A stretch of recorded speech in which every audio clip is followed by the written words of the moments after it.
Good morning and welcome to Herman University. We're going to look at the 9-ball break for the U.S. Open. That's the one with 75,000 added. Barry's claimed he's already got 45,000 in escrow. 30,000 more needed by July 25.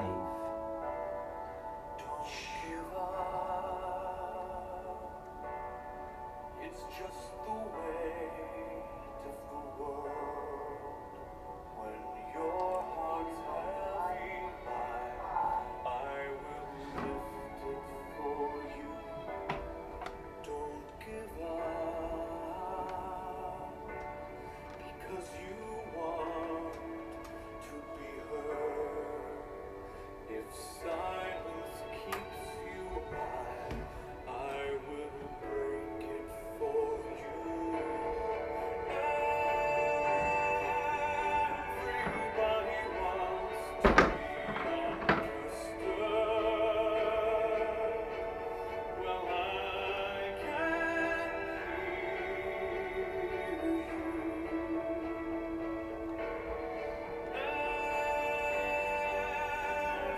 Everybody wants to be loved. Don't give up, because you are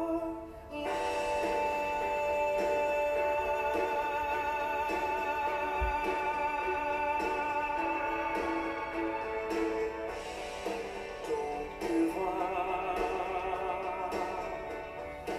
It's just the hurt that you hide.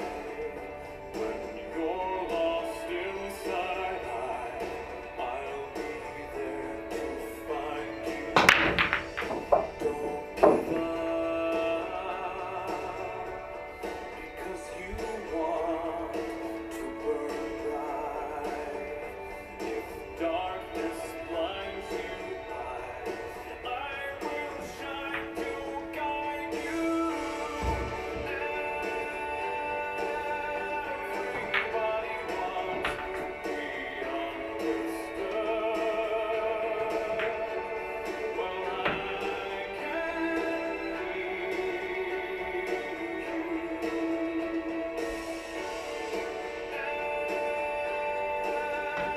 Everybody wants to be loved. Don't give up, because you are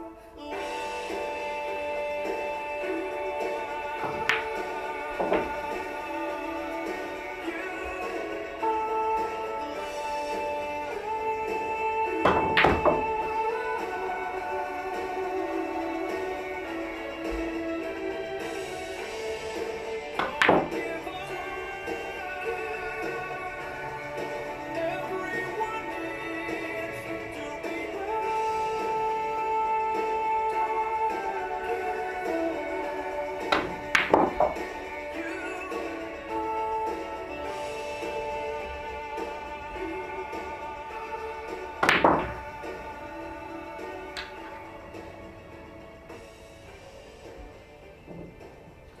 And at Herman University, we listen to everybody's voice.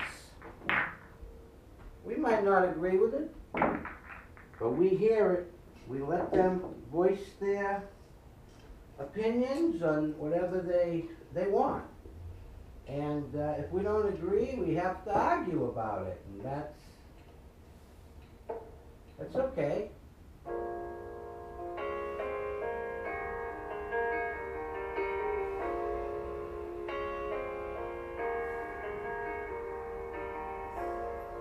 Where is that old friend gone? Lost in February song.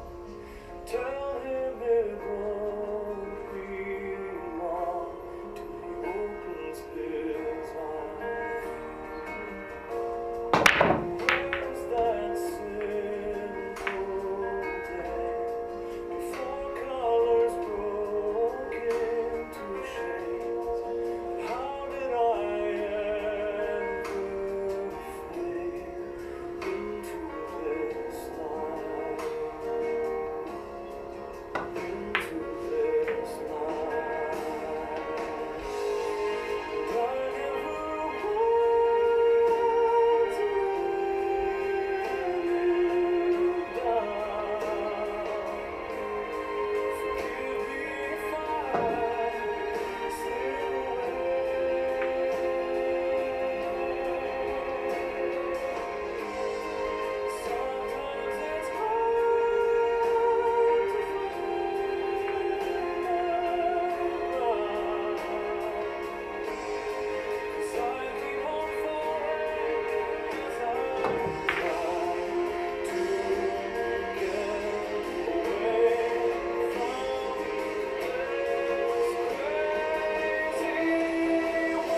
Where's that old friend gone?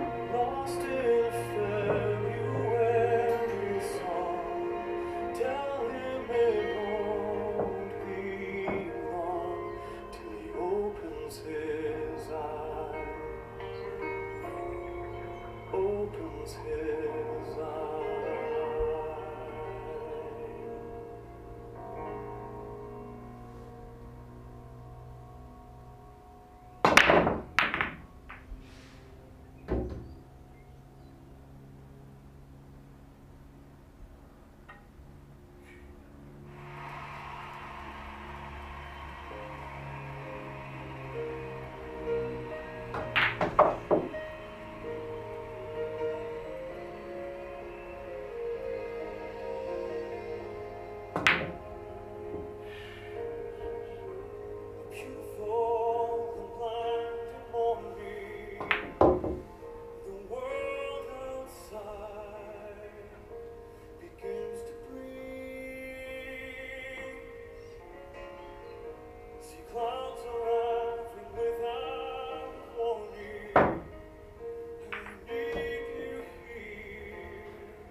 I gotta get that Kai Tech on.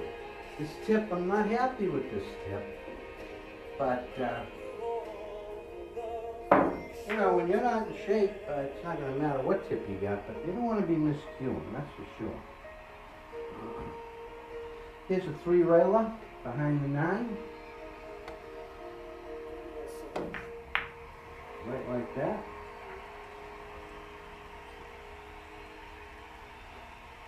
This was an easy run. I actually had a great break there.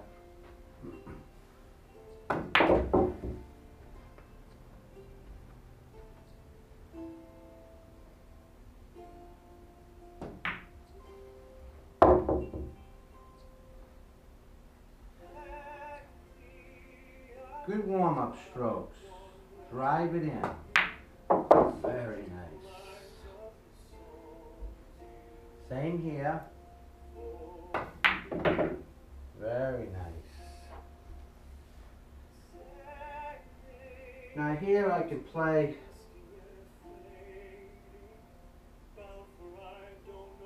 anytime you're going to move the cue ball. you know, if I'm sitting here, rack's over.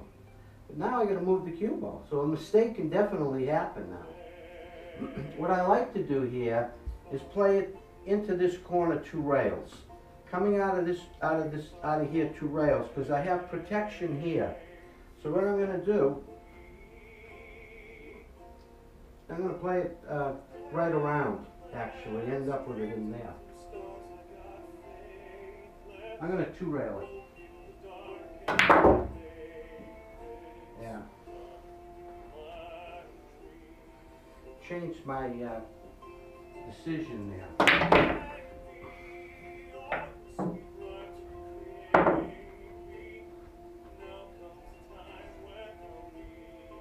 The break was outstanding. Drove this ball right into the corner with the kisses, exactly what I wanted to do. I had perfect position, and I just didn't get out. And if you don't get out in practice, you ain't going to get out when you're playing.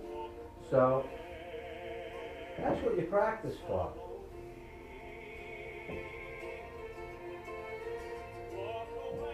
You're only as good as you practice.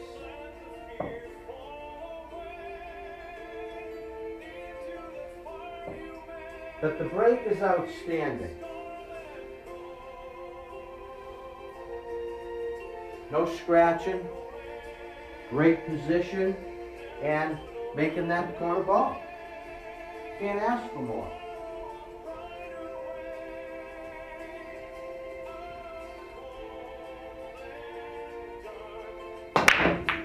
Here's the kisses. You saw it all going down. And like I said before, you can make another ball. It's not impossible for another ball to go in, but the key is this position now. You play a defensive move now to win the game, or you can go offensively. But right here, of course, you want to go defense. And I'm looking for gin. I'm not just looking for a defensive move. I'm looking for a move that's going to win me the game.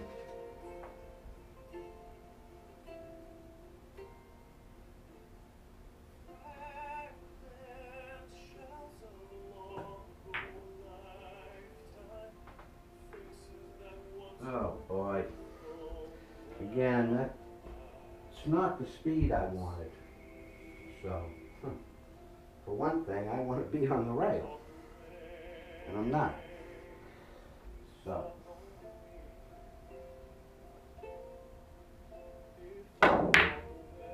Good try. The old one-pocket shot there. I end up getting a safety? No. You can see it. Alright, here we go. Let's see how the touch is this time in speed. Okay, that was okay. The touch and speed's good because I'm right on the one with the proper angle.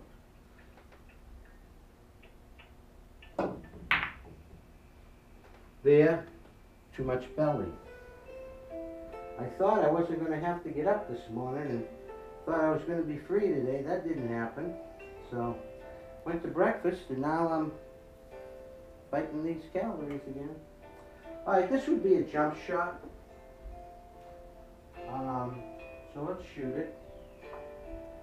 I've got a cue that can jump with a full cue, but they're going to allow jump cues, so I've got to learn how to play with the jump cue. Every chance I've been known to go my way, but I confess it made me miss you more.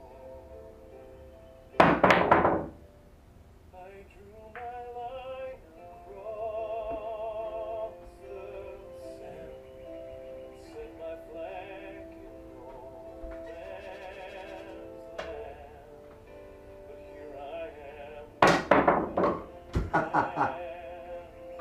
That wasn't too accurate. Song is meant for two.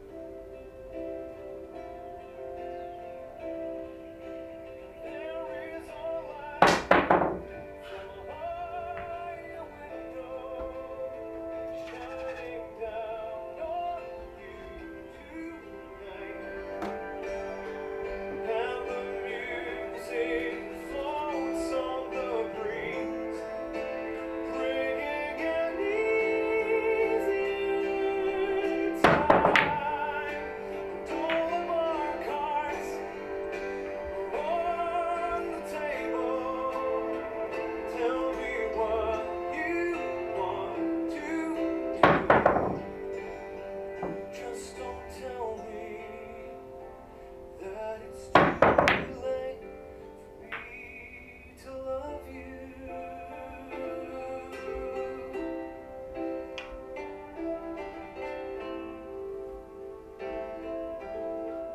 How perfect we were meant to be, our warm and silent symmetry. It's times like these when all we need is to be reminded. Oh, I've flown 1,000 miles to empty rooms and crowded aisles, and we went from cathedral bells to show and tell and wish you wells, and I still look at you, and I am blinded. I'm blinded because there is a light from a higher window shining down on us tonight,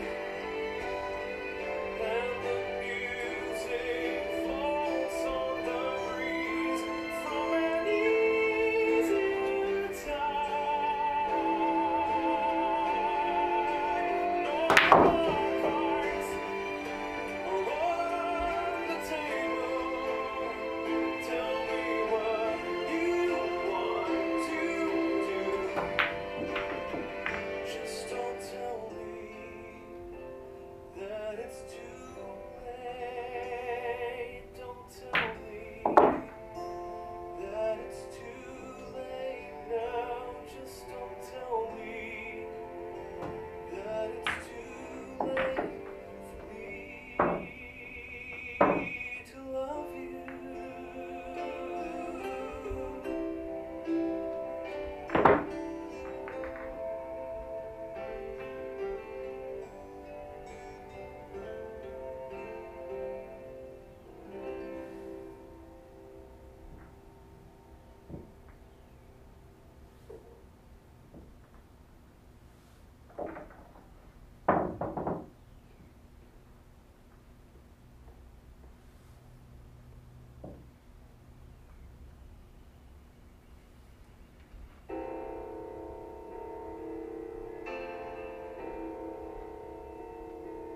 Over mountains and sky blue seas, on white circles will you watch for me?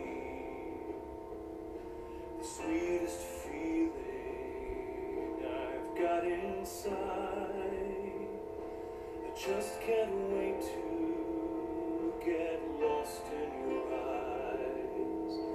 And all these words that you meant to say, held in silence day after day.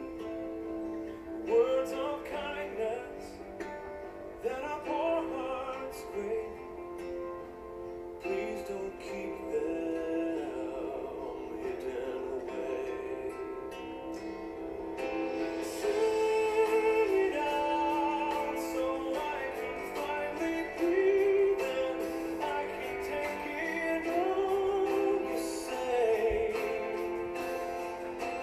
Holding out for something I've been grieving, all I really need today. I want to free your heart. I want to see your heart. Please don't keep your heart hidden away.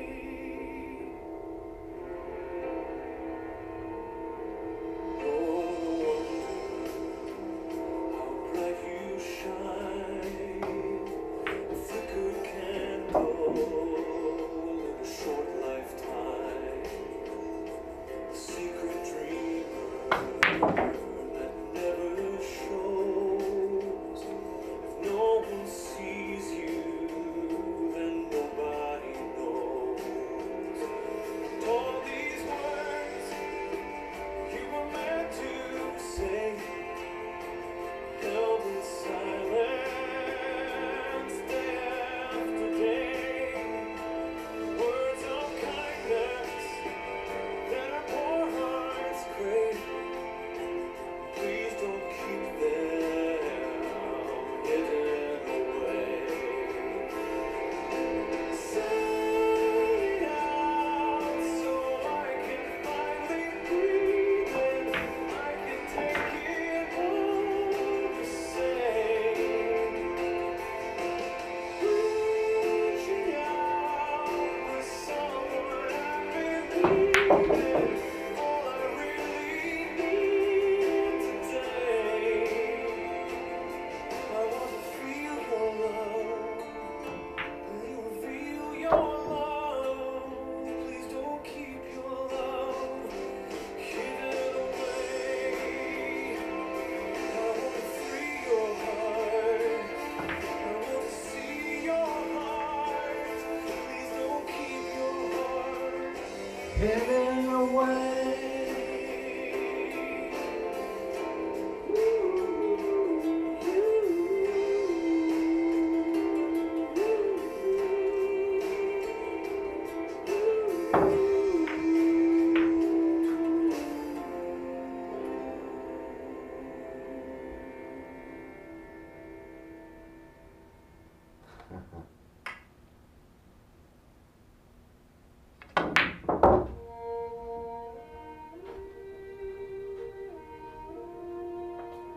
Really like that. It's alright.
your shoulders.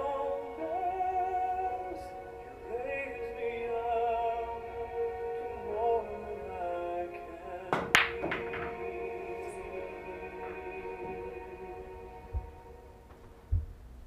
You raise me up to more than I can be.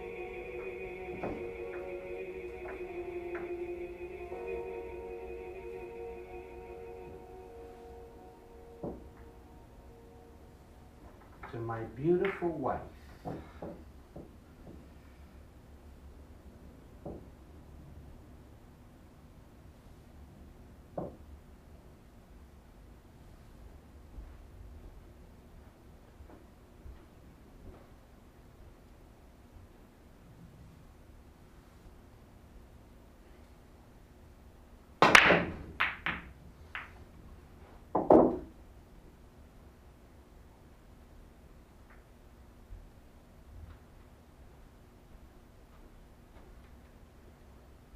Yeah, that was only a 38-minute training session this morning. I was up late last night and had to get up this morning, so I don't have a lot in the gas tank. But weather's getting nice too, so let me just get that back in order. I'm not going to play any music now, I'm just going to go through the techniques and this break and try to put some racks together here.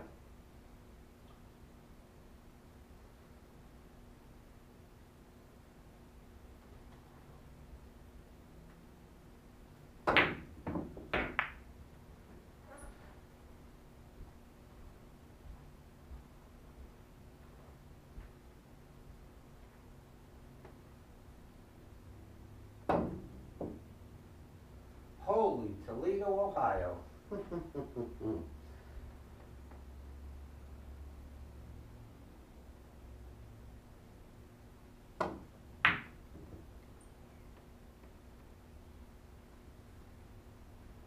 All right, let's get behind the 3-ball.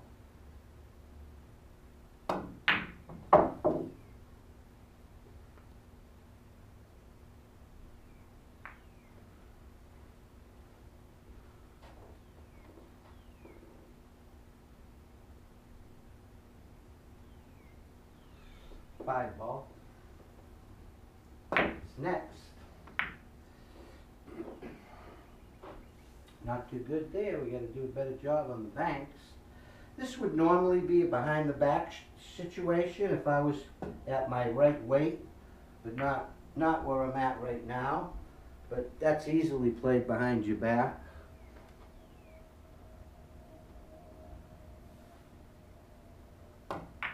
Uh-oh. Spaghetti-o.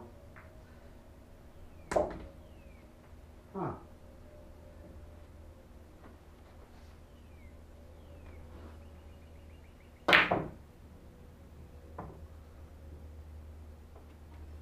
Okay. Not too bad. Let's see how we manipulate this. Very nice. This table, that's not going to go. Not right now. It's pretty humid out.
try and get the break.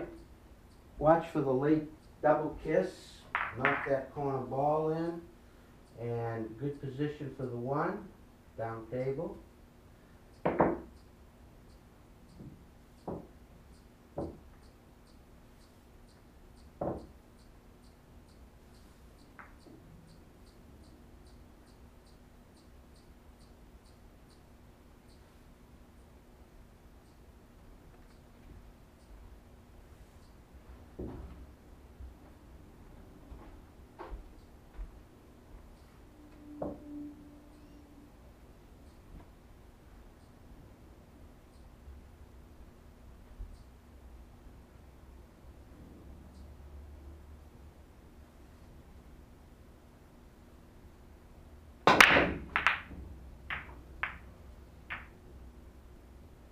See the good position here.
Yeah, I tried to cheat it, see if it would go.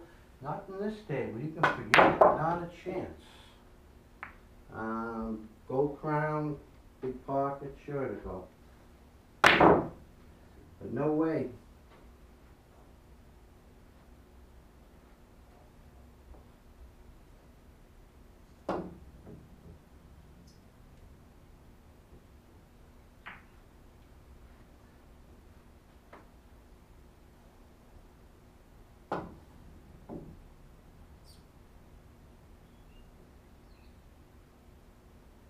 No way.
tip is horrible.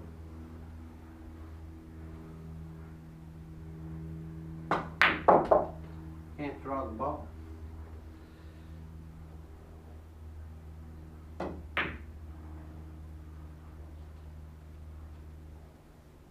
Now that's going to be an issue.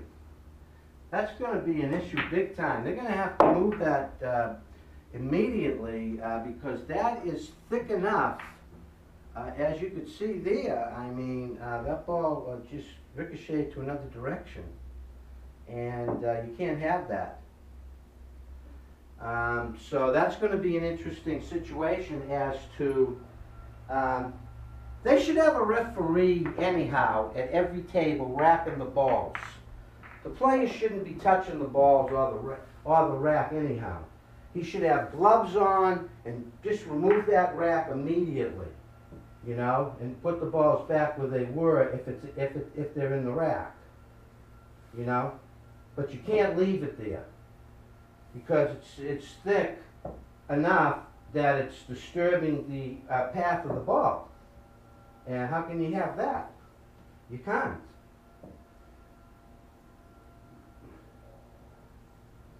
I think one of the things I would be concerned about at the U.S. Open is not anything other than, you know, having a referee rack the balls. And the player's not touching the balls, actually.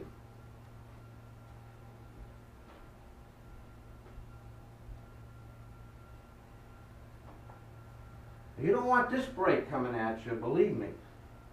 I mean, I'm almost guaranteed position, almost, and I'm not scratching. I am coming with 0 scratches. No way am I going to scratch, and that's crucial. That's like playing in a football game and never fumbling the ball. Even if you don't get, you know, a lot of yardage when you're running the ball, if you never make a mistake by fumbling, then you're okay. You just kick the ball away, play good defense, and continue on your way until they make a mistake and fumble the ball. And then you capitalize. But you're not gonna, I'm not gonna scratch here, trust me. Huh.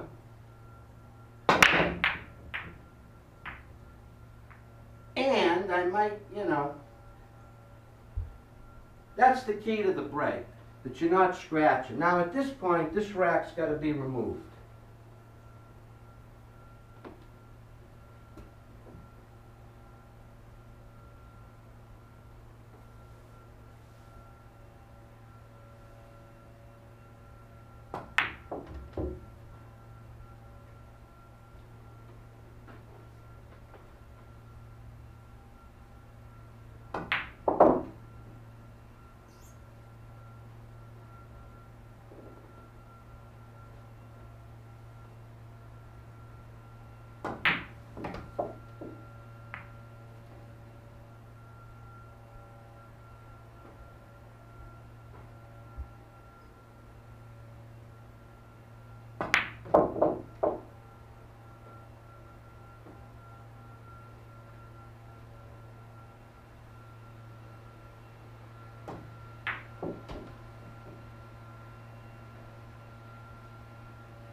Working on the yard. Everybody's working on the yard. I get my yard done, and we'll be doing it again shortly, I'm sure.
wire for the bank and overhitting it.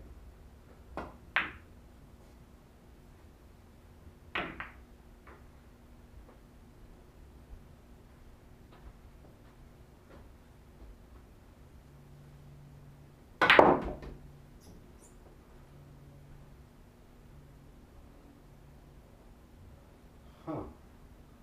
Let's see what's going on right now. No way. Okay.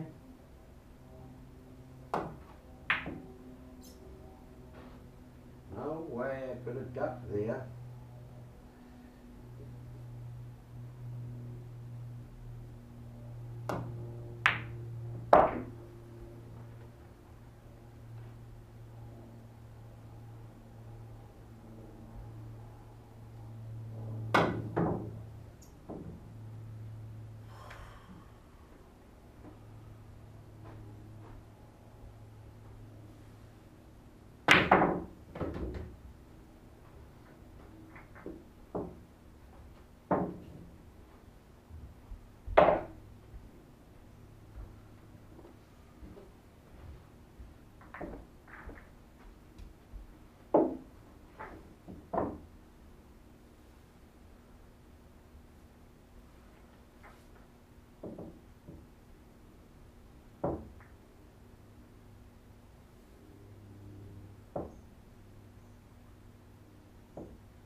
That's a winner.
was a little bit off with my aim there.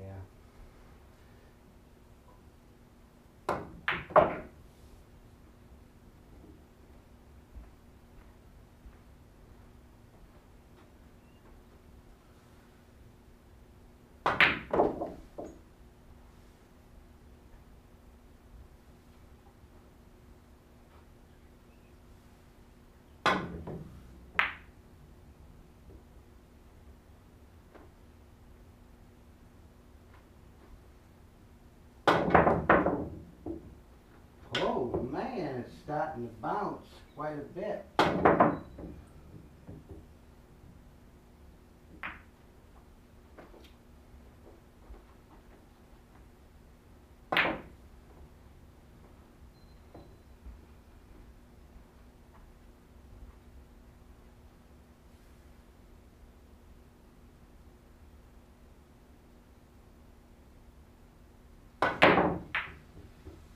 Oh, look at that. You think another table that would have held like that? Not a chance. Not a chance.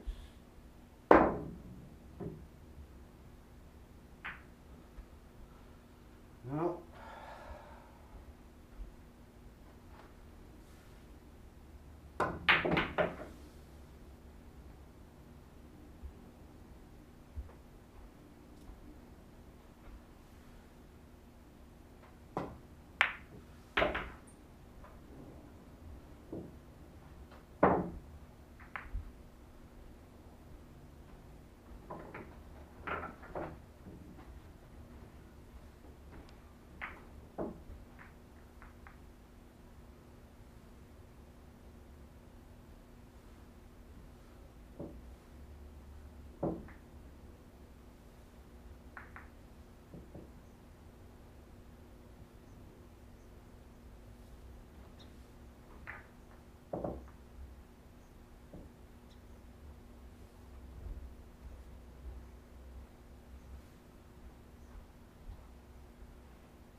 try to make it.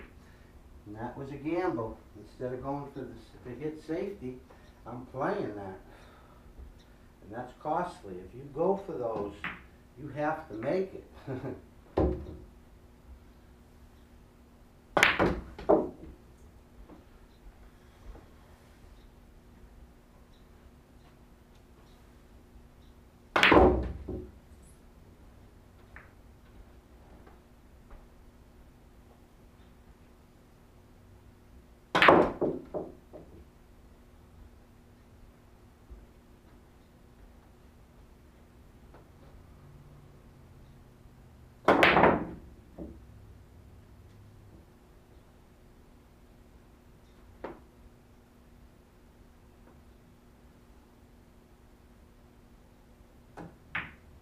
Oh boy.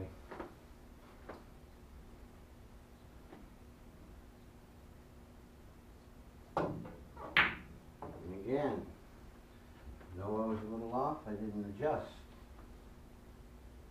The reason I don't adjust is I'm not in shape. If I was in shape, now I can make those little adjustments that are subtle, but they make the difference in making it, missing it.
Now this is a left-handed shot.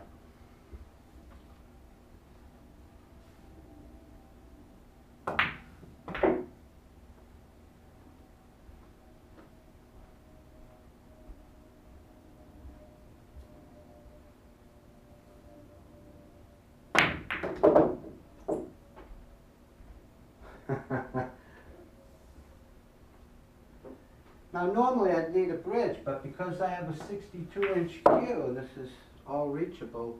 But normally you get by the side, that's a good time to know you go to your extension. But I already have my extension on, so.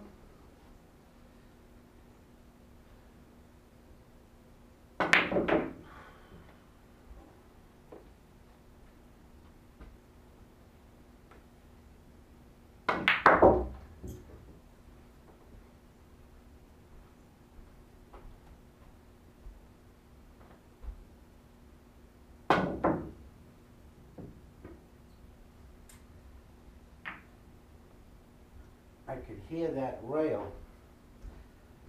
You know, tables need, I should make this, by the way. No way. No way. Not hitting it like that anyhow, that was just calculated poorly, really. For somebody with the experience that I have, those are shots that I have to hit good every time, not once in a while.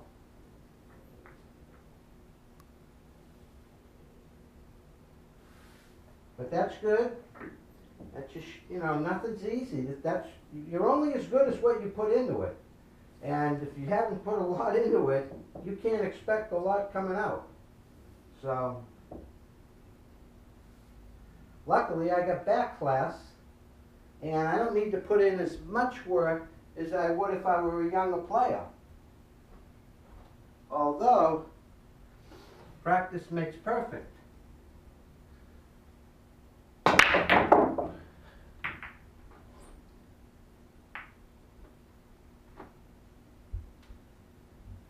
You wouldn't want to draw me, I'll tell you that. I wouldn't care who you was. You wouldn't want this coming at you full blast, that's for sure. Easy runouts. You know, I mean, eventually I'm not going to miss. Obviously.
Last rack.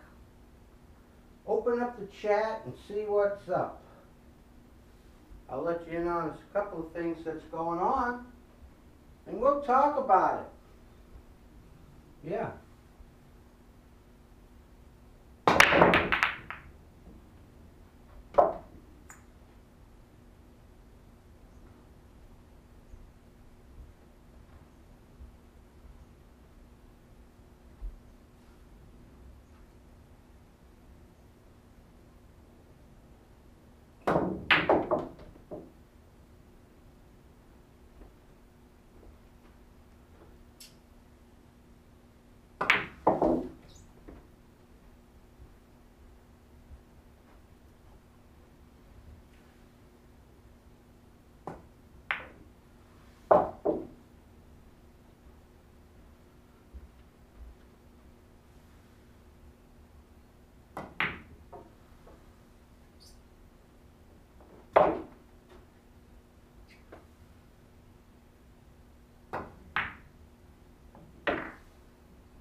Nice.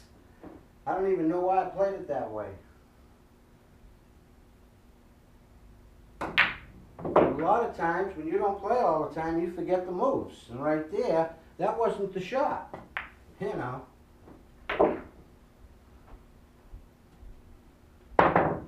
Even if I made it, I wasn't in good position. The cue ball twisted.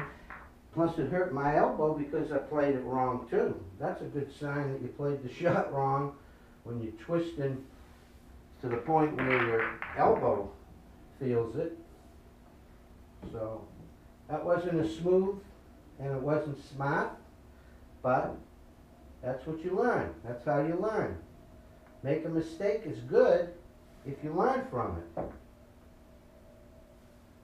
And I think we learned from it, so it's okay.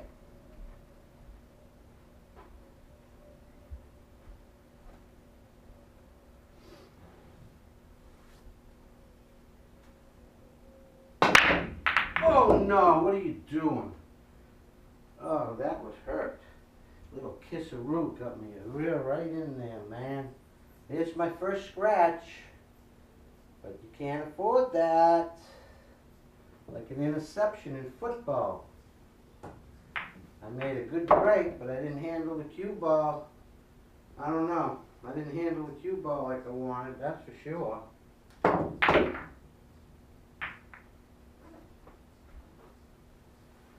These are important situations when you don't have anything and the run out's not there and you have to kick.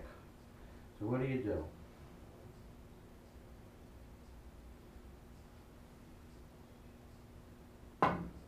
How's that? And that's what will win you tournaments.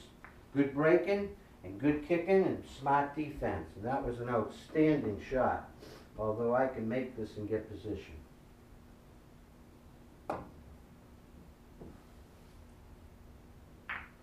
Ah, sugar. That hurts the old midsection. So I try to make that. There you go. There's a safety. And again, these are important shots to practice right now. See what what you're going to do. For me, this is a kick shot, and it should be close to making this. Oh God, I'm thinking position. Why? I'm lucky if I hit it. Can't do that. Kidding me?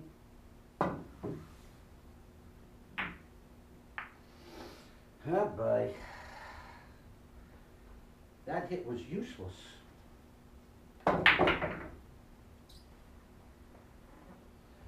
Here, I'm going to run it up the corner.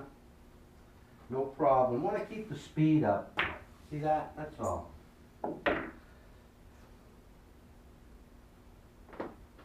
Fancy position. Just for the fun of it.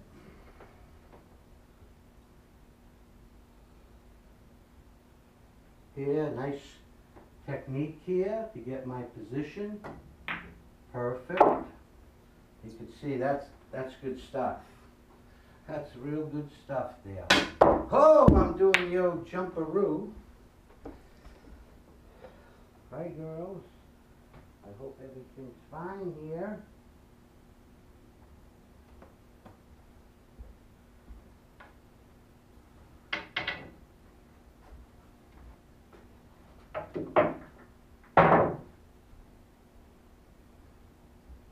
Beautiful day. I mean, in New England, we haven't seen a lot of sun.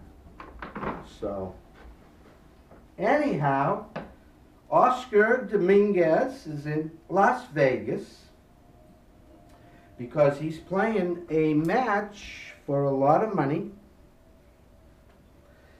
somewhere around 10 to 20,000. A big money match. He's there already. The money's posted. And he's playing Johnny Mora. It's not going to be streamed, and you could probably catch it. I guess the results or the updates on Facebook, but that's about it. You know.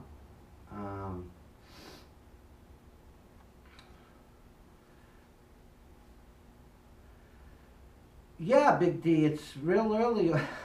You know, Fast Lenny, he says to me, I always want to watch your show, but you're always on too early. And you know, where I live in the, in Phoenix, it's like 3 hours, and you're on it at 7 o'clock in the morning. It's like, 3:30 over here, and but you can always watch the recording. I don't always record though. That's the problem, and then sometimes you'll miss bits and pieces of stuff that you really want to grab onto. But anyhow, we've been really diagnosing the break because of the polyester up at 4 a.m. Yeah, exactly. I wasn't up at 4 a.m. I was a knockout punch, actually. I had to get up at, we get up at 6:30 if we're lucky. But anyhow, what was I saying? I forget now. Oh yeah, the break. on this particular break, you know, I'll tell you, I always like going to the U.S. Open because I'm kind of used to the conditions and how to really like deal with everything down there. Of course, I don't know about, you know, it's hard to say that, you know, I wouldn't do well at the U.S. Open, because I'm going to tell you something. When you can break like this, you can prevent your mistakes, and then it's relying upon, you know, finishing out the racks and being able to kick smart and being able to get, you know, set up your offense off your defense. I don't think I'm there. You know, I'm not there. You know, we play a guy like Ralph Soke, you just can't get in the box with your regular, you know, fooling around game. You have to do the job, not only not make mistakes, but you have to execute your work. And, you know, this is something people don't realize about having what I call back class. I've played in 3 world championships, 1 invite with the WPA. Played in many U.S. Opens in Derby and Reno. And you say, well, that's not a big deal, but it is a big deal. You play in a world championship, you really learn the job.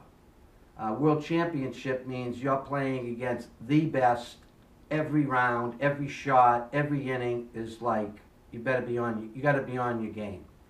You got to be on your job. You got to know what your job is. And that means know your warm-up strokes, know your stances, know your bridge work, know your touches or your feels, and have a smart break plan. Don't look to come in there with a hard break and try to set the cue in the middle and expect to deal with world-class players. That's not going to happen. And you're not going to see anybody actually doing that at the U.S. Open. There'll be nobody trying to do that. What they will be doing, though, is if they're not cut breaking, they're still going to play a shot. I personally don't like playing the one on the side, but especially you have to break from the box. That's another issue that has to be addressed. The Europeans, they play with this kind of format, but they don't break from the box. They break from the side. And because they break from the side, their actual break plan is the one in the side, because they can line up off the bottom rail with that angle, and it's easy to make the one in the side. But the problem with that is for the Europeans at the U.S. Open, and I hope that they do this at the Mosconi Cup, is they're going to be breaking from the box. And that eliminates playing the one in the side without jeopardizing a scratch. And this is why you want to go to the cut break, and this is why now, because this rack is made so that the corner ball doesn't go in. As we know, we had Chris Renfro on, and he told us that was his intention, is so that you couldn't make the corner ball in there. But as you could see, I've already, you know, resolved that issue by playing the kiss shot. You say to yourself, well, that's a very low percentage shot. Well, if you go back on this show and you go on percentages, you tell me how low the percentage is on making a ball with the cut break like I was doing and playing the kisses. And I guarantee you that percentage is going to blow your mind. It's going to blow your mind on scratches, because they're going to be extremely low. And that right there in itself says it all, because that's telling you that you got handle, that you're in control, that you kind of know what you're doing on the break. Because if you break 4 times and you break them perfect, and you end up in the middle of the table, right? But then the next 2 times you break, you scratch. You go off the table and you go in the side. Those 4 breaks that you did are useless. It's like running the football 99 yards down the field, getting to the 1-yard line, and when it's time to put it in the end zone, you fumble the ball. And once you fumble the ball, the other team takes it from your 1-yard line and they move it all the way down the end of the field, and that, all of a sudden, that's what it's like when you give Shane Van Boeing break in hand and winner breaks. This is not a regional event. This is a $1,000 entry fee, $2,500 investment. These are all going to be extreme world-class players. And if you don't have world-class experience, I don't care how good you play in a regional, and I don't care how good you play for money, and I don't care how good you play, you think you play. You're as good as your ranking on world status. There's a reason why there's a ranking. It gives you, it clarifies who you are and what you actually can accomplish without talking about it. Now, I can honestly say my biggest achievement is not winning Josh Tours, although I've won 6 Josh Tour events. 3 with Mike Zuglin and 3 before him.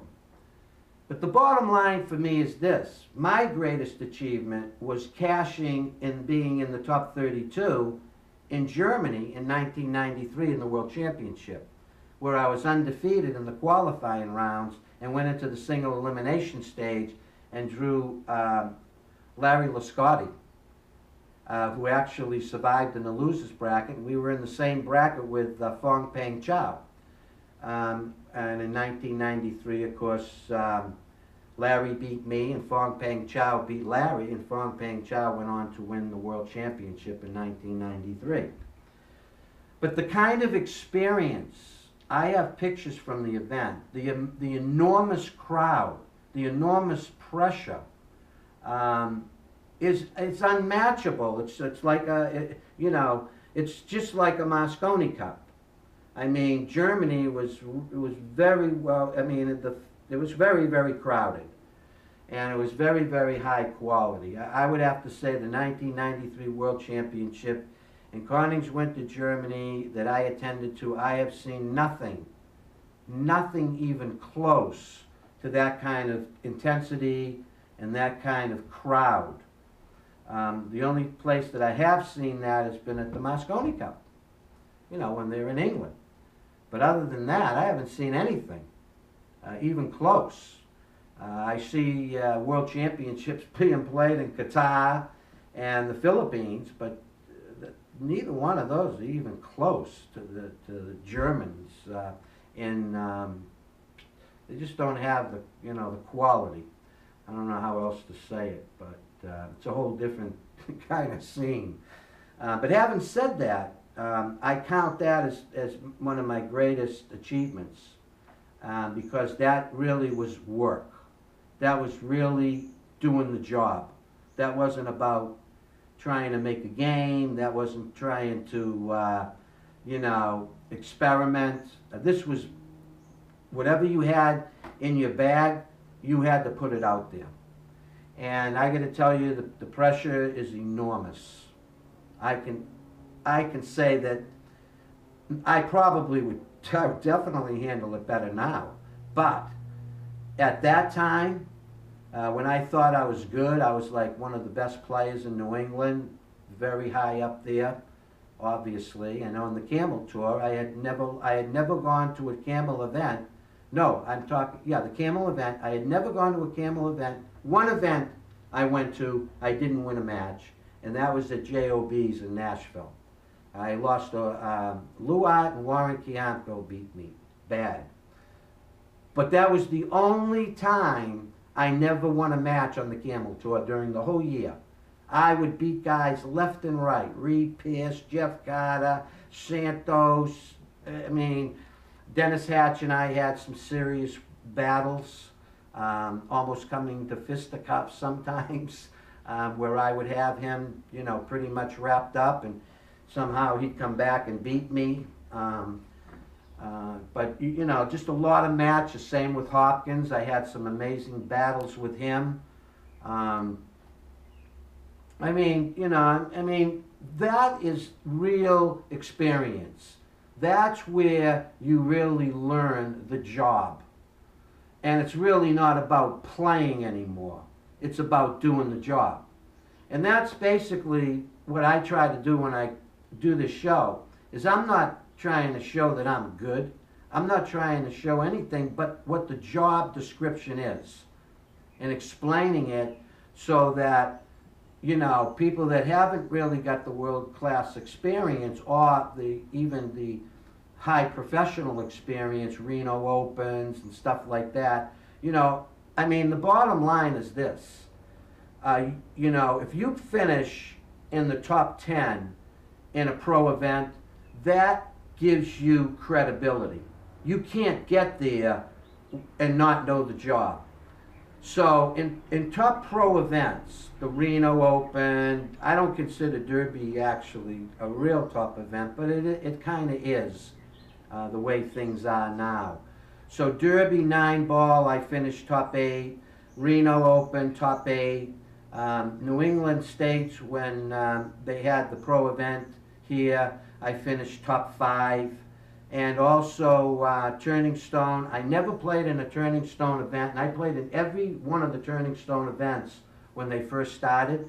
And it was invite when it first started. That's where this table came from. I never played in a Turning Stone event and not cashed. And it's just that kind of experience, you learn what the job is. It's really not about playing. I don't play when I'm playing, I'm working. It's just basically, I'm looking at the job description, and every single shot is a new blueprint for me. Which means I don't stay with one bridge work. I'm very creative with it, depending on the next shot. So every shot is different bridge work, different touches, different feels. Every shot is different. It's just like having a new blueprint. And that's how I go about the job. I read the blueprint, and then I go about the job. But I don't take the job that I just did and relate it to the new job, because it's completely different, although it may look very similar. There's always technique that's going to get you through the pressure. That's what you learn. And that's why you see me talking about the warm-up strokes, and you see me trying to execute certain things on a technical nature. And the reason for that is because when you're under pressure and you're in a very high professional event and there's a lot of tension there, your emotions are now taking over. That's why you need to be on the treadmill, because that's how you get your heart rate up and you get comfortable with being in that high tension situation. Guys like Mika Immonen and Thurston Holman, guys that are in great shape, they certainly know what I'm talking about. But I am not an athlete anymore, and that kind of nervous, incredible tension totally takes you over, and you now cannot function really. So what you need to do is you need to have refined your technique, because that's what you have to go to. That's what's going to get you through the pressure. That's what you have to rely on, because at this point you're not going to be in control of your emotions.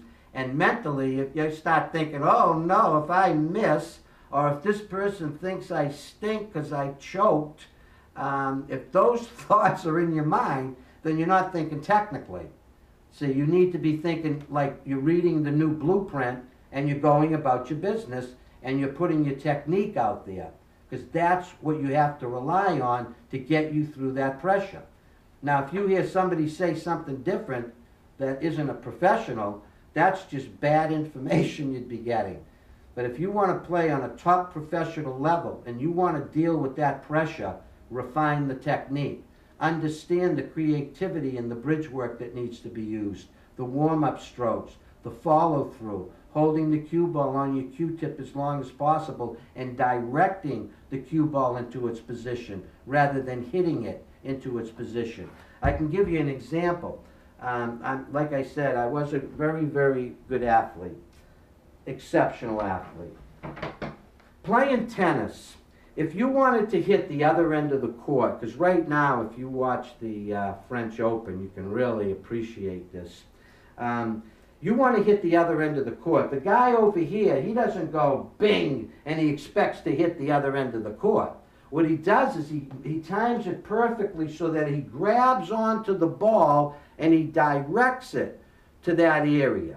So he gets like this and he goes like this to right to that spot. So he doesn't go like this, and he doesn't go like this.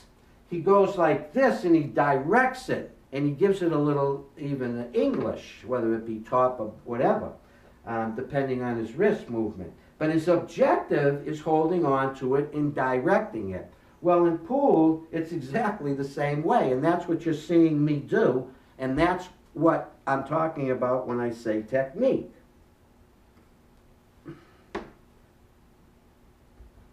So a good example is I'm going to play like the 6-ball in the corner.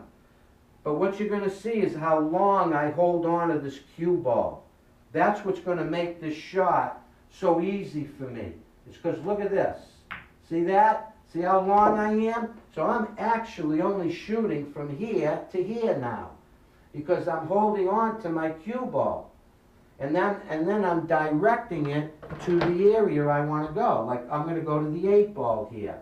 But watch how long I hold on to this. See? Look how long I am with the cue stick.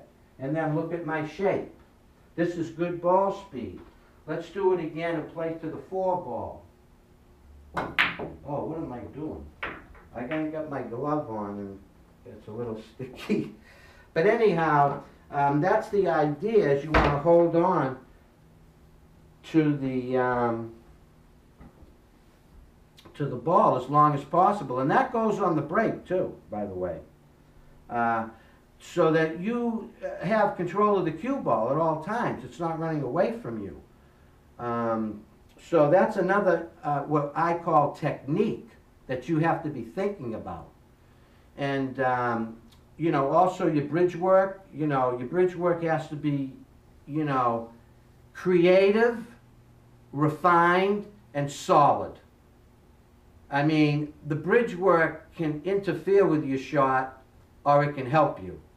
If you use the right bridge work, you're going to have the right touch going into the pocket. If you use the wrong bridge work, it can affect that shot tremendously.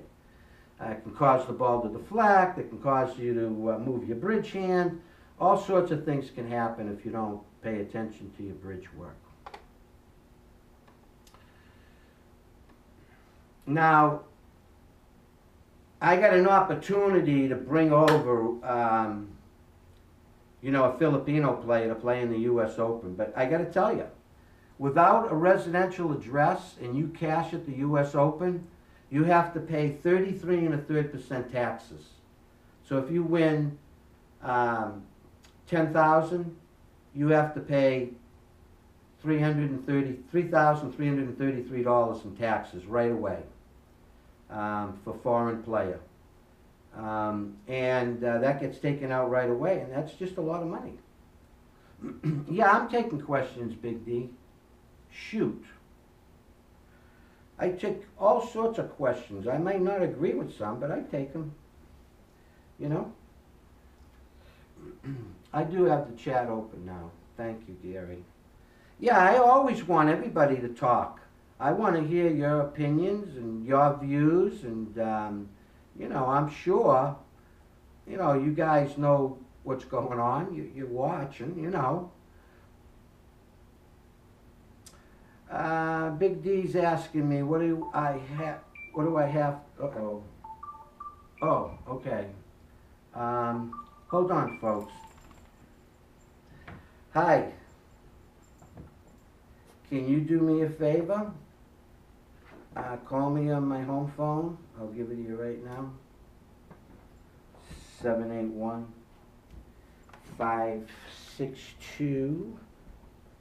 1548. Now, I'm on air. I'd like you to go on air with me. Is that okay?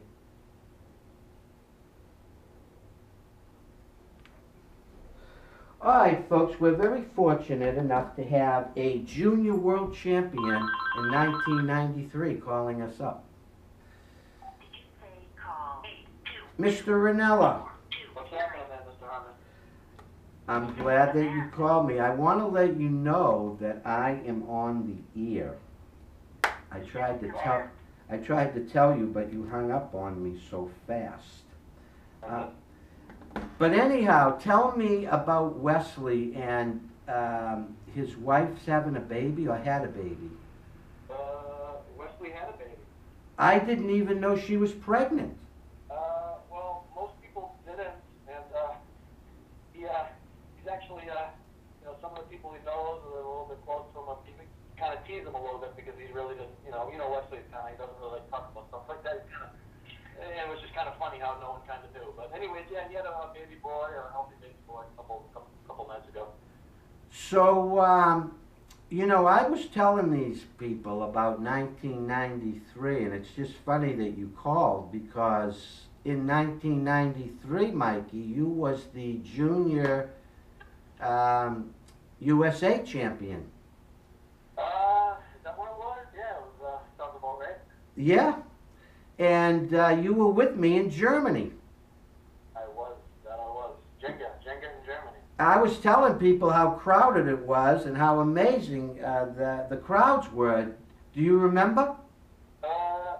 Yeah, no, that was quite an event. Which it was in Königswinter, was the name of the town. It was a small little German town with a lot of like cobblestone roads, and small little bars and restaurants, hospitals, stuff like that. But the event was held at a really nice hotel, if I remember correctly, right? Like a luxury kind of.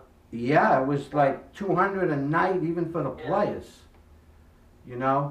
Mikey Ranella I'm talking to right now, and he had gone to, we've been all over the world together in Canada, and we went to the US Open, roomed together at the Open. I remember you having amazing matches. I remember the event where we both won our first, you won your first 4, I won my first 3. I think that's how it was, wasn't it? Okay. Yeah, I think. It was something like that, and we. That was. Oh, we're going back a few years, that's for sure. When Michael Coltrane was. Probably, well, if you're saying that Germany was around '93, that was probably when I was starting to play pretty well. So, 18 then. That was probably '95 or something, '96. Now, you were sitting with me at the Super Billiard Expo, and we were watching some of the great players, but I also tried to bring to your attention, because let's face it, you're a pro player, did heavy damage for years on the Camel Tour and all the events, especially locally. I remember you beating me in the finals of the Joss Tour, and then I came back and beat you in the finals of the Joss Tour. Right, well, back then it was still the same tour, but it was actually the All-About-Pool Tour, correct? Yeah, it probably was, yeah. Before it changed over, we're going back a few. Exactly, yeah. Well, anyhow, I wanted to, bring out the fact that we were talking about how they were breaking and what was their break plan. Do you remember that? Yeah, I do remember that, and you kind of bringing it to light to me. I've been away from the game for a while, so I don't really, I'm not up to date on I guess you'd say the new techniques or, how things evolve, right, in all sports and all games, things evolve. So I'm way out of the loop on the latest trends and what's going on for the best techniques for something like breaking and how important it is. But it seems like they were really using that pinball break that you had described, and they both, even Dennis doesn't break as strong as Shane, but he certainly had a good control over that break and had the second ball down, he was playing it in the side, I believe? Exactly. Is that the break? Yeah. He was having really good success at it, and that's actually probably why he won that tournament. Definitely. He was breaking well, and it just was tough to, even when he got down a couple games or something, or Shane started to come back on him, it was tough because it's alternating break in that format. He was really tough to beat because he would always, have that breakdown, and he could kind of even it out a little bit, right? I mean, it was. Exactly. How many people do you think actually realized that was what was going on the break?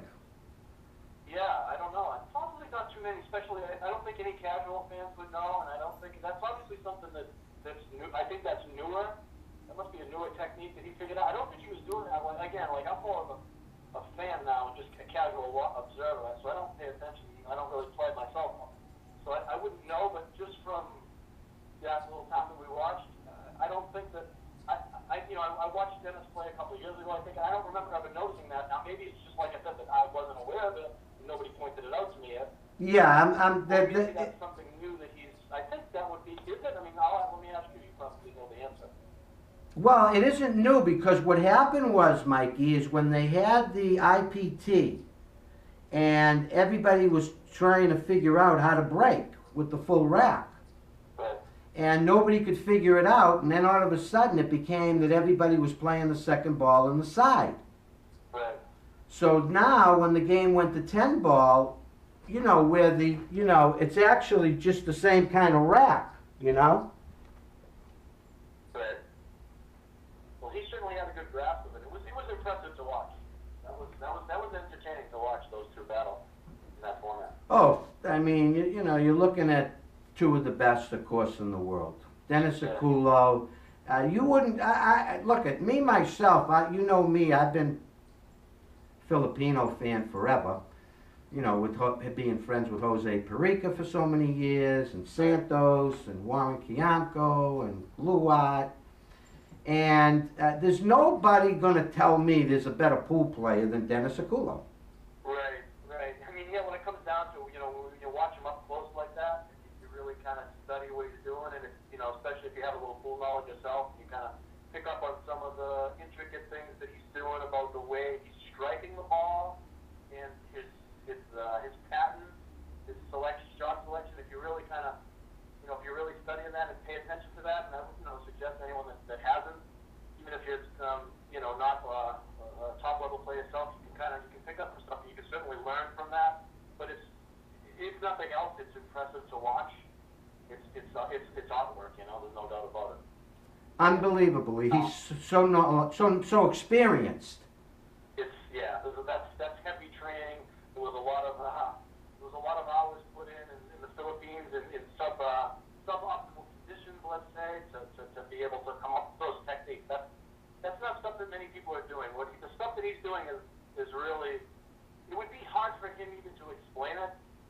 It's pretty special, isn't it? But he, you know, he knows exactly what he's doing. He's very tactical. He's a tactician.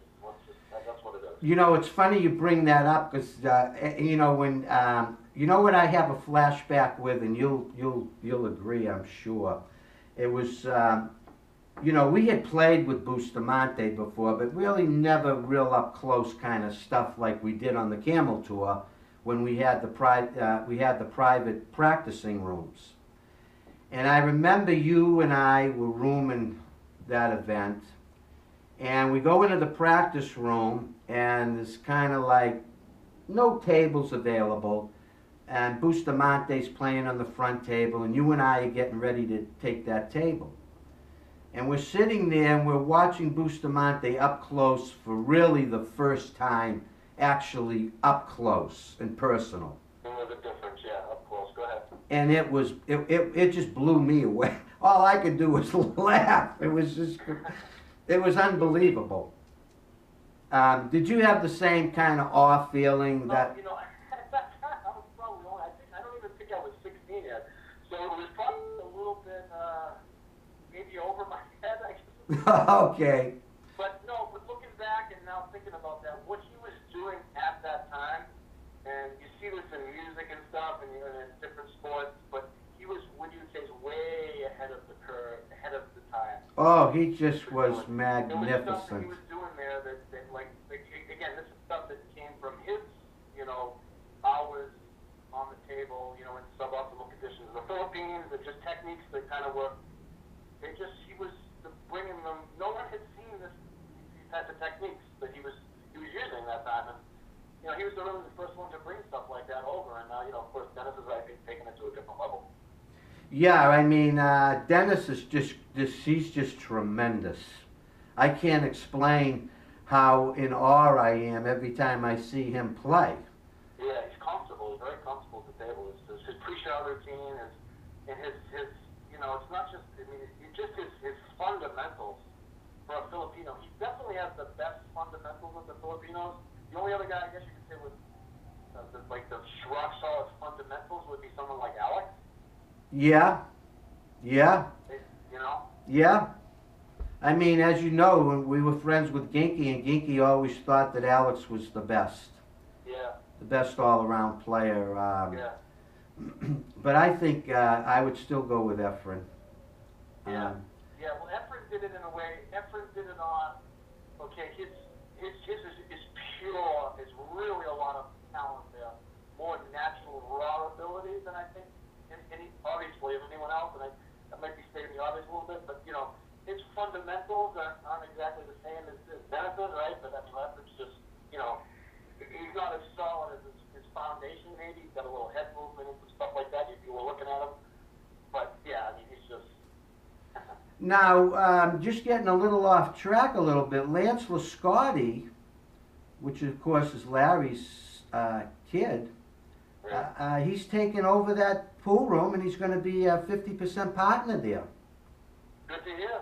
Yeah. That's great. I'd never met Lance. I just knew, Lance through Larry. I had some time with Larry with the end there, and that's great to hear. Great news. He's got a good name in pool, Lance Lascotti, right? Yeah, I mean, and what's interesting is that you spent you spent a lot of time with him in his last few days. I did. Like, that was the time that I spent with him was after I had hung up my pool stick at that time. This is still over 10 years ago, but I've been away from the game for that long. But anyways, so it was more just that's when I was kind of staying in Connecticut and working down there at Mohegan, and we spent some time there for a while. And it's funny you mentioned Larry was actually when we went to Germany in '93, Larry was it was you and Larry, right? Yeah. American representatives, and who else? Was there anyone else? Was Larry and you? Jimmy Welch, Grady Matthews. There was a couple other American representatives. Dallas West. Okay. And I was there as a junior, obviously. John DeToro.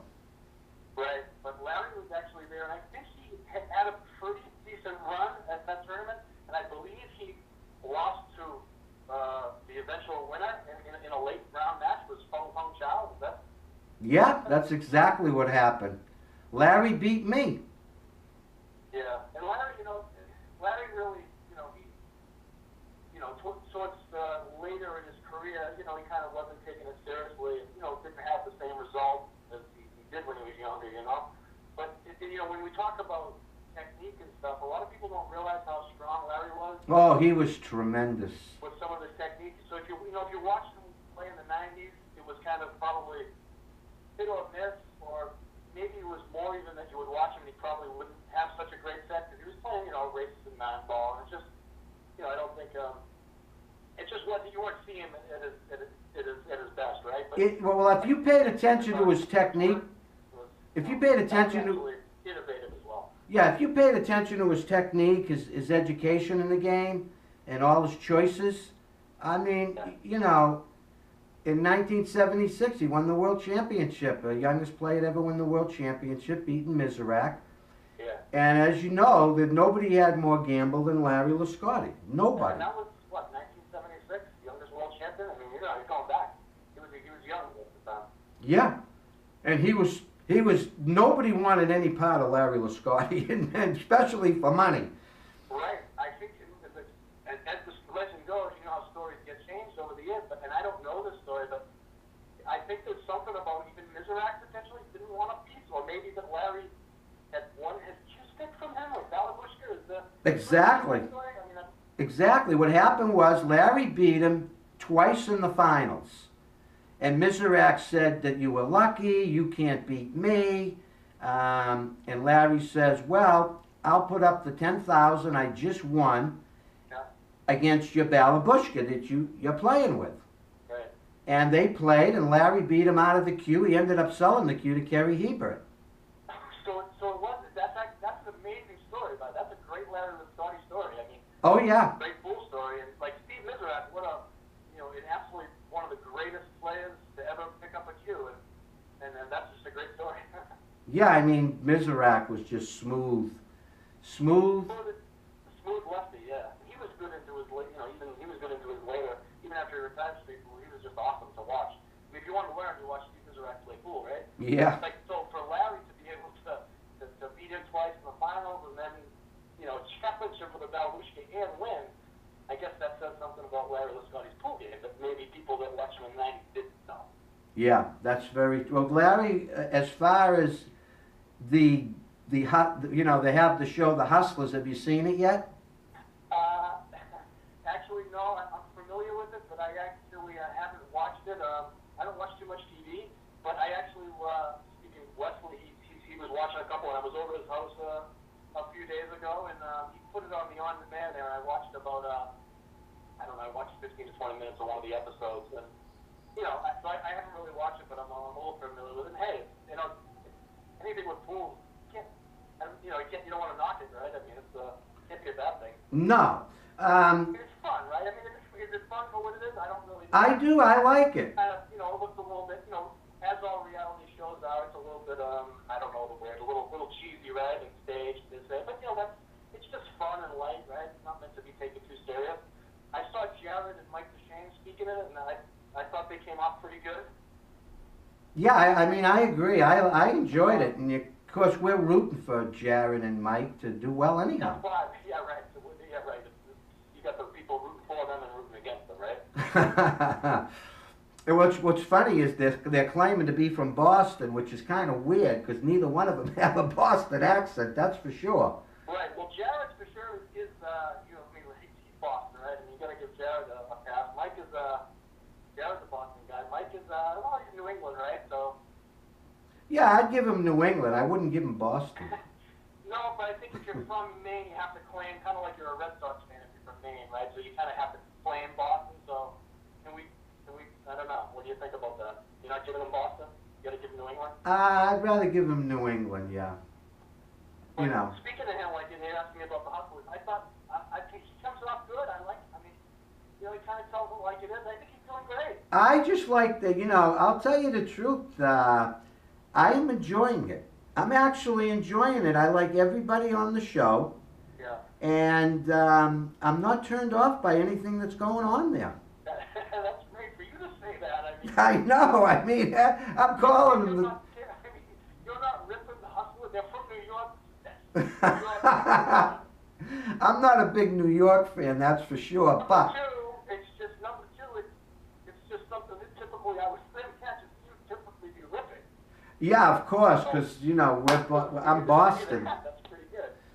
But I have enjoyed it. I mean the fact that even the girl that I don't know her name, Ross Lacey's girl, who's been she's been really terrific, giving Emily Duddy a little ribbing, and I'm enjoying it. I mean, Emily Duddy looks terrific. Okay. Is she the lefty? Yeah, she's the lefty. Okay, with a decent stroke. I saw. Like I said, I watched 20 minutes of the last episode. I did see her. And yeah, it's not really a lot of pool going on, but then there is a little pool. I mean, it is about the pool, the hustling of the money. So it's kind of cool. Okay. Look, it's fun, right? I mean, it's not too serious, right? No, it's definitely a lot of fun. It's definitely entertaining. Actually, tonight it's on. Tonight's when it's on. Oh, okay. Well, so I guess you're saying I got to check it out a little more. Yeah, I believe like 10 o'clock on True TV. Okay. Is Mike DeShane, is he like he's going to be on it again, or is he just... Good question. I don't know. But I suspect from a little bit of tidbits that tonight's Finnegan's broom shooting event. I see. And I got to tell you, Finnegan's been enjoyable. He's he's such a cat. He's playing this role, and he kind of fits it. Okay. You can believe what you're kind of seeing there. So I'm enjoying it. Okay. And I got to tell you, Steinway is, for a pool room to open up like that and letting them come in and do that and shoot all that, I think that's what's helping too. The place looks. I've never been to Steinway, but I've obviously heard the name. I know that big tournaments there, and I've watched Jason Saw play a couple times there. No, he was playing out of there for a bit, but the room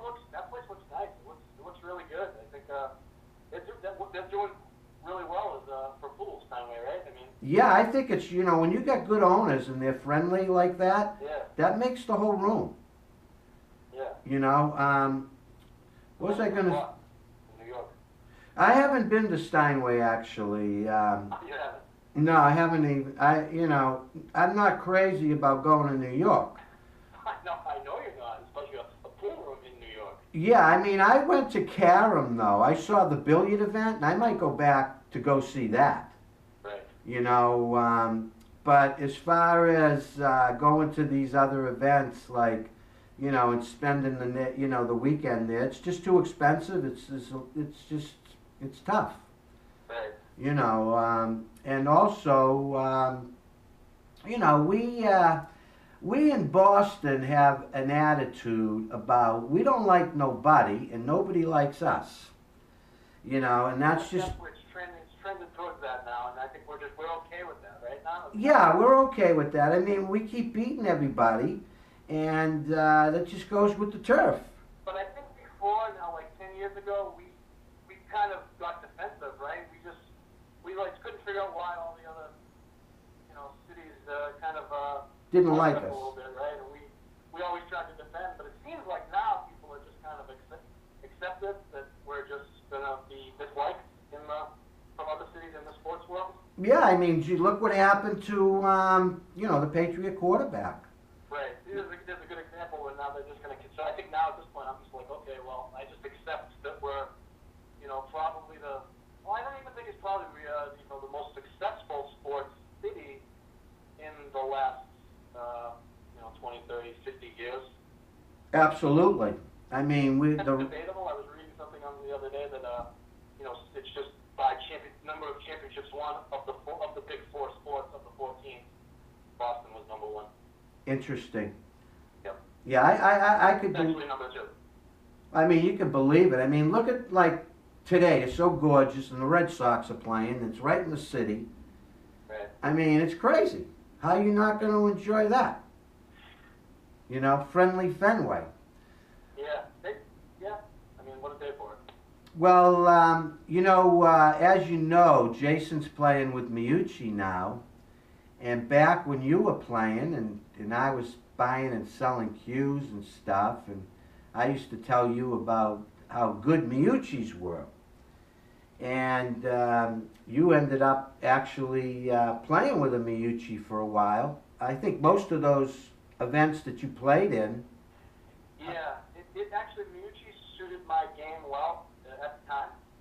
I'm not sure what it may not the same way it did at the time, but at the time where I was playing on really much just kind of raw ability and just kind of playing like that, that was the cue. You couldn't really get it out of my hand, is what I'm saying. And a lot of people disagree with that thinking, but that's how I felt about Miyuchi. And I think now, watching Jason play, personally, lefties playing on a lot of just gut instincts. I guess you could say, with obviously a ton of talent. I think it's a good cue for him. I think it's a good choice. Yeah, he loves it, and I could see maybe buying going back and playing with a Miyuchi. I could see it's a possibility. Yeah, that's a good cue for you. That's right up your alley. Although, I want you to tell Wesley to sell that Cognoscenti to me. Okay. I actually am ready to buy that. Yeah, I mean, I think it's a fair offer. Let me give him a little twist, you know what I mean? Yeah. Or push. Well, let me give him a little reminder about that cue. Maybe he'll be like, oh, yeah, okay, Marty wanted to buy that cue. Yeah, I mean, now... There's no need to, you know what I mean? It's like, that's a good home for it. Definitely. Of course, Wesley's learned a lot from me, and now he probably knows more than me. He certainly knows the market better. He does, but you seem to know something about that cue that he doesn't. Of course. Okay. But the truth of the matter is, he had a hell of a Super Billiard Expo, and he bought a few Zambotis and Balabushkas. Do you know what happened to them? Yeah, so I'll talk. I got to run in a minute, actually. But let me talk a little bit about Wesley and the Super Billiard Expo and what they were doing over there was I thought it was pretty pretty impressed with it. I mean, their booth had all the action. Oh, they were awesome. For the 4 days, their booth had all the action. They were making good deals. They were giving good deals. They were taking trades. There was a lot of activity. It was really impressive to watch him and his group. And I was helping him out a little bit at the booth. Yeah, I mean, they went deep into their pockets more than once or twice. They stepped up.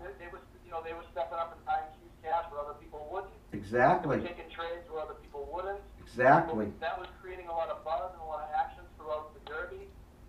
The Super Billiards Expo. And I mean, we're talking tens of thousands here. We're not talking a couple of hundred or a couple of thousand. Yeah. So I think I believe a deal was made for the one queue you asked me about. You were asking me about a couple of the queues. One of those queues that they stepped up and bought. The one they got from Peter, right? That queue, huh? The one he bought from Peter.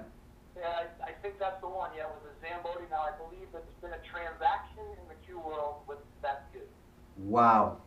Yep. And that was a big. I think he stepped up to that queue. Was He stepped up and paid all the money. 12,000, I think. I don't know what happened with the queue, but there was a shake in the queue world as that there was a big deal made on that queue. I don't know what they did again. That's their. Well, I'm happy for him. I'll tell you, you can't make the money if you don't step up, and do what they're doing. Although it's, it sounds like risky venture to be buying cues for $6,000, $7,000, $8,000. You know what though? It's the thing with it is cash drops, and a lot of people don't have cash right now. They have it, but they don't want to part with it, and guys aren't afraid to pull the trigger. And because of that, they're able to, do what they do and have some transactions actually happen. They're not going to make a ton, but they're able to get decent deals. They're able to give sell cues for less than they're able to sell cues for less than retail, and And for those out there that aren't familiar with what we're talking about, masscustomcues.com. Check out their site. You'll really you'll be amazed at the high quality cues that he has with Art Catando. Not only that, one other thing about them is their customer service and stuff like that is just really top notch. So it's like you're dealing with reputable people that have. I agree. If you got a problem, they've built their name in the last few years to be what it is. I agree 100%. If you got a problem buying a cue from Wesley, he will make sure that you're happy. Absolutely. And that to me is there's no price for that, especially buying high-end cues. Mm-hmm. I'll let you go then, Mikey. I love you, bro. Yeah, no, it was great talking to you. It was a nice conversation, and we'll chat again soon, huh? Yeah. Enjoy your show tonight. Get the funk one out. Yeah. Thank you, Mikey. Okay, Marty. Talk soon. Yeah. Bye. That's Mike Ranella, and terrific player. Absolutely a terrific player. Like I said, he was the USA national champion, 1993. Went to Germany with me. We went to Canada together, did battle up there, playing Ronnie Wiseman and Richie Richardson. I remember him playing Richie Richardson up in Canada. We went up to Toronto, and Ronnie Wiseman was there, back in Scotty Townsend. They were like a team together, and Richie Richardson was in there with the Detroit group. And we showed up from Boston, and I had this Gina cue that was like $7,000 I was playing with. And it was scaring everybody. And Mikey was with me, and we were playing for money, a lot of money. We were gambling when we went there. We were wanting to play anybody. And Richie Richardson was bugging us to have a game, but he wanted a spot. So I had to spot him. He wanted the 8-ball, wild, and 9-ball, and 2 games on the wire. So I couldn't really, I wasn't looking to spot anybody. But Mikey was there, and Mikey says, well, I'll play you. And Richie says, well, if you're with him, you got to give me the 8-ball. And you don't have to give me any games on the wire. And I got to tell you, Mikey was a young kid, and Richie was like a gambling nutcase back then. I don't know, he's probably still is, but Mikey ended up playing him, giving him the 8-ball, when Richie should have been giving him like the 7-ball in reality, because, you know, he was much more experienced. And I got to tell you, that match when they played for 500, and Mikey lost on the hill. But then we played, I played somebody for 1,000 and beat him like 2 sets. And then we backed the fellow that was a singer and great player, and he passed away.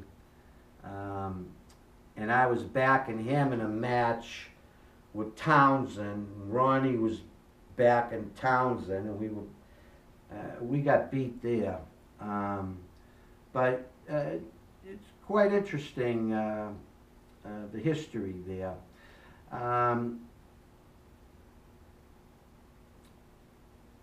All right, I'm going to look at the chat here, get out of this area. All right, Johnny Nineball says, I like Bustamante as #1. Gary says, oops, 10 p.m., just one show tonight. They did some filming at Cue Ball in Vineland, New Jersey.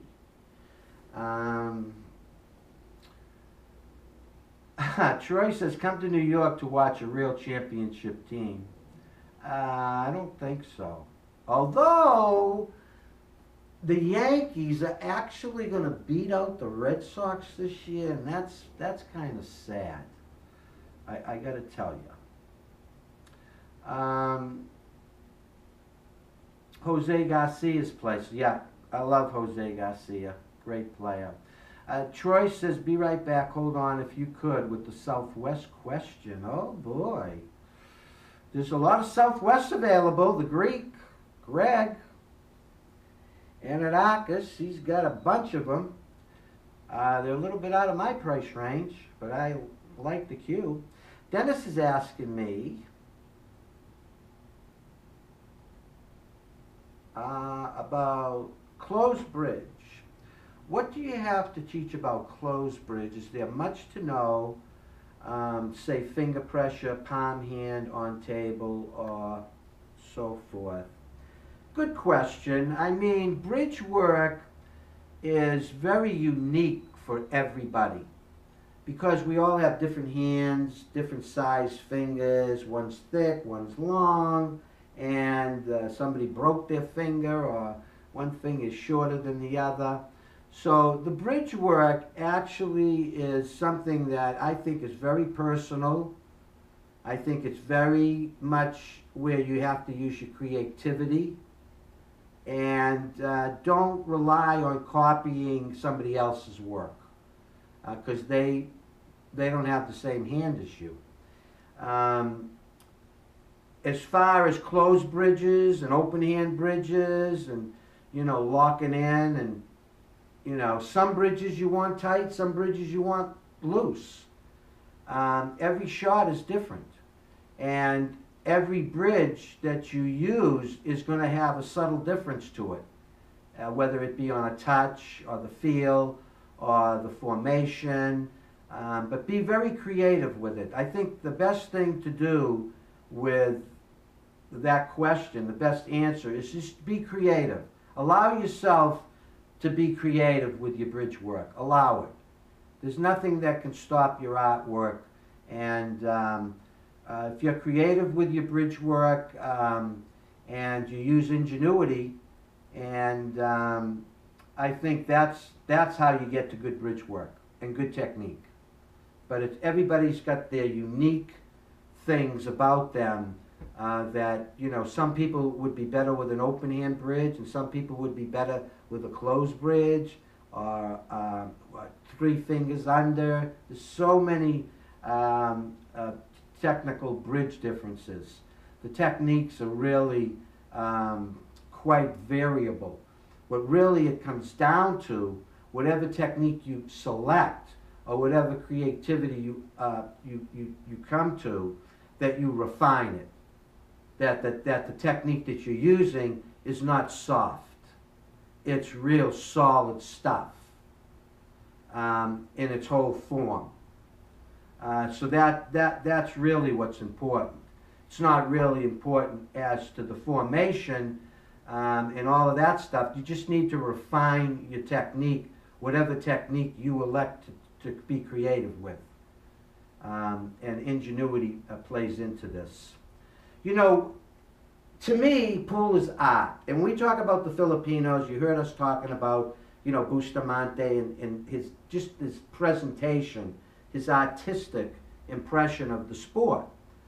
And when I think of art, I don't think of art as having any structure. I'm into art that doesn't have any structure.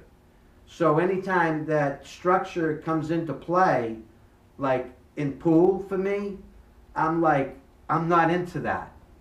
I'm more into the art of it and being able to have a spectator who may not be super knowledgeable, but they are enjoying what they're watching. What art actually means is that the spectator is enjoying what they're seeing. They're getting entertained because the art is entertaining them. It's not necessarily the fact that you make every single shot. That's not really the entertainment. That's why I like the Hustlers, because it's really not about, you know, running out and making every situation. I mean, it's just about, you know, and you could see that there's some art being done there on a kind of a weird way. But I like the sport being displayed like it's being displayed in the Hustlers than I do seeing somebody that's just so boringly structured and that you really don't enjoy watching, even though they play great pool. To me, I'm more into the entertainment end of it. And that's why I play the music, that's why I dance with my dog and dance by myself, because it's really about the entertainment as well. Because to me, having fun is the most important thing. If I go to an event, I think the most important thing today, that wasn't the case years ago. But today, it's really about having fun. I wouldn't go to an event today with the same attitude I had years ago. That was crazy. Matter of fact, I used to come to the event and I had picked up the name Mad Dog because I always looked like I was mad. Well, anyhow, I'd go to the event and Nick Vallajos, who, you know, I used to compete with a lot, he would say to me, Marty, why are you so unfriendly? Why do you look so angry and mad? And I'd say, Nick, I'm not here to make friends. I'm here to make some money. And I'm trying to win the tournament. So if you're trying to make friends with me, it's not a good idea, because I'm not interested. As far as I'm concerned, you're in the way of me going forward. And I have to take you down. And Nick, he laughed at me. He laughed at me. And he said, Marty, you're playing here to try and make money? And I said, yeah. Nicky said to me, do yourself a favor. And I mean a big favor. If you're coming here to make money playing pool, he said, quit now, because that's not going to happen. And I got to tell you, it wasn't until he passed away, actually, that it really set in. When he had been diagnosed with the brain cancer. And the private conversations that I had with him about this and other stuff. And I look at it now and I say to myself, what an idiot I was. What an idiot. I could have enjoyed all of those times with meeting all of these nice people, some nice, some not so nice, but whatever. I would have got to meet some nice people. I would have been at least open to it. But that was not how I approached this game. That's not why I was playing pool. You know, I had a terrible reputation. I was somebody vicious to play against. It was really tough to play against me. I don't think anybody will tell you they had a good time playing me. I'm very similar to playing it like Jimmy Reed. People that a super player, and I totally call him my mentor, Jimmy Reed. I know a lot of you don't know him. I'm going back quite a few years. He won the 8-Ball World Championship. And I remember going to the 8-Ball World Championship, and before I went, he was tutoring me. And I highly recommend getting his No Time for Negative DVD. But anyhow, Jimmy Reed, if you ever played against Jimmy Reed, he was very tough to play against. I mean, he was vicious. But that was the kind of attitude I took, you know. And I do regret it, though, today. I kind of can't regret it because I'm who I am today because of it. So I guess maybe I don't regret it. Anyhow, Big D, Marty, there was a story told. Buddy Hall said he had a dream about his bridge hand, and in it was the answer to playing much better. His game went up a level from it. Do you know about that story? I actually don't. I know Buddy very well, of course. And of course, Buddy Hall, one of the icons in American pool, one of the greatest of all times, for sure. And he used a lot of closed bridge work. Not a regular open hand bridge user, although he was very creative with his bridge work. He had a very interesting technique. But Buddy was a big guy. You know, I mean, if you're not, Buddy was a big boy. Even when he was thin and doing drugs, he was tall. And, you know, once he started to try and get his health back, he just started to put on so much weight. A lot of the guys down south, they were more into the methamphetamine and the speed. And because of that, those guys ended up, you know, with very poor health, actually. And, well, that's the case with down south, anyhow. I mean, I'm not saying that up north that there aren't being drugs used, but it's a different drug than down south. Up north in New York and in Boston and New England and all these areas that have, you know, a lot of professionals and there's a lot of money, they're all, you know, doing the cocaine and the high-end Percocets and oxycodines and all this craziness. But down south, they're doing, you know, the meth, the crack. It's like a horror show, actually. Derby City, when it was first, it was absolutely nuts. Watching Tony Watson walking around was quite interesting. You didn't know what planet he was on, actually. Gary says, that's why I don't play many tourneys. There are no fun. Yeah, the fun factor, like, is gone. You know, one of the big things about going to these events, and Dennis, Big D in our chat here, and he's one of our best buddies out there that's extremely knowledgeable about pool, and he also is a builder. And I got to tell you, one of the things about going to the U.S. Open, the Reno Open, any of these events that I went to, one of the most important aspects of going to that event was the vending. Was guys like Big D his cues and putting them on display and, you know, making deals. That's how you stay out of trouble when you go to these events. And you can have a lot of fun doing that. And, you know, it'd be nice to see you, Dennis, you know, come back, you know, start making your cues and start going to these events and getting booths. And I'll tell you, with the following that you have, with everybody that knows you, I suspect you'll do very well. You'll do very well. I know that building cues is not the greatest profit in the world. And everybody wants, you know, to take your profit. But, yeah, I mean, it would be great to have you back doing that. But like Gary says, there's no fun anymore. And what's happened is the vending is falling off. The vending activity, like at the U.S. Open and Reno, at Reno it was huge.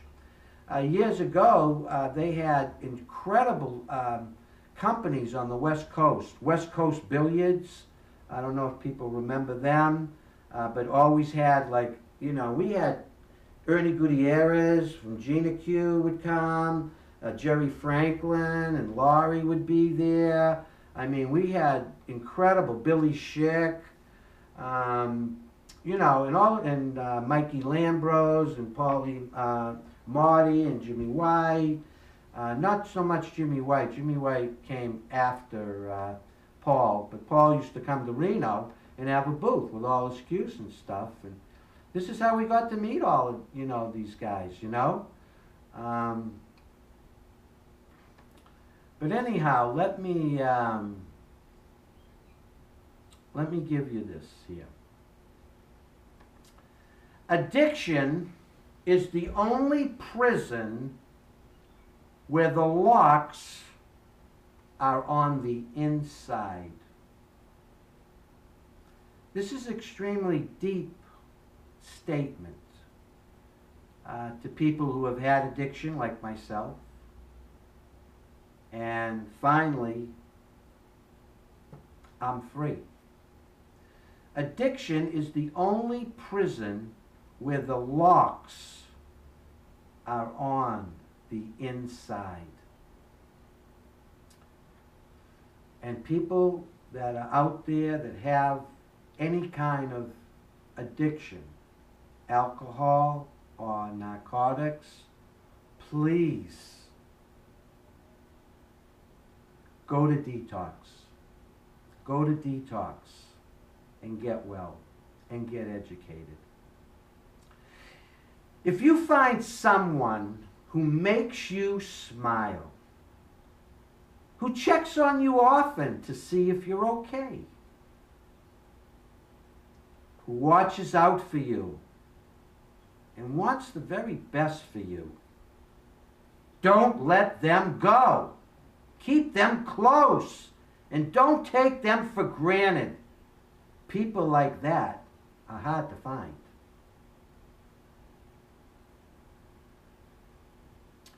Music is life. That's why our hearts have beats.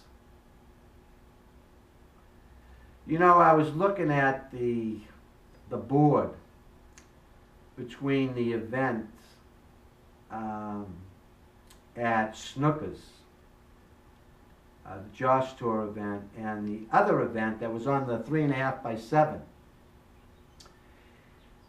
And I looked at the prize money at both events, and it is unreal. It's really unreal. On the bar table, if you got in 4th place, you made more money than you did if you won the Josh Tour event. That's unbelievable. And I'm not talking Calcutta, because the Calcutta obviously totally blows them out of the game. So I don't know about the future of the big table. There's a reason why the Moscone Cup has 5 events on the bar tables and 4 events on the big table. There's no question in my mind that the future's on the small table. There's no way you can survive on the big table today. It's too difficult.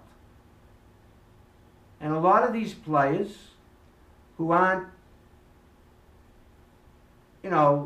able to go to World Championships or U.S. Opens because they're too expensive, and they can play on the bar table, and they feel that they're as good as these other guys, and they'll compete against them.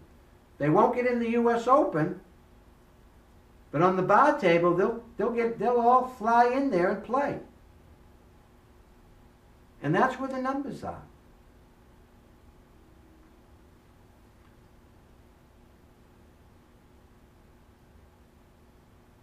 Oh, great, Jay. Excellent. Jay Helford, he's saying, I'm not playing the Millionaire Maker today. I'm burned out after a week of playing every day and going home with 7,000 to the good, and that's fine with me. I'll be back in 2 weeks to play the seniors and new Super Seniors World Series of Poker. Congratulations, Jay. 7,000 for a week. Yeah, it's a good day's pay.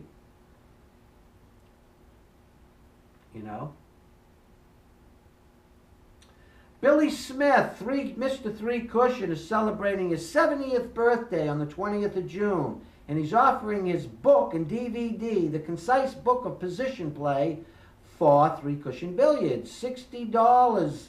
He's also including 2 sequels to our DVDs, The Secrets Exposed, Consecutive Scoring for a High Average. And also, it's a fantastic offer. I don't know if people know Mr. Three Cushion, which is Billy Smith, a dear friend of mine, and highly respected. I consider him one of the mentors, obviously an incredible teacher, incredible information. The Concise Book of Position Play by Billy Smith. Check it out. And the sale's going on until 1 a.m. July 1st it ends. Take advantage of this fantastic offer.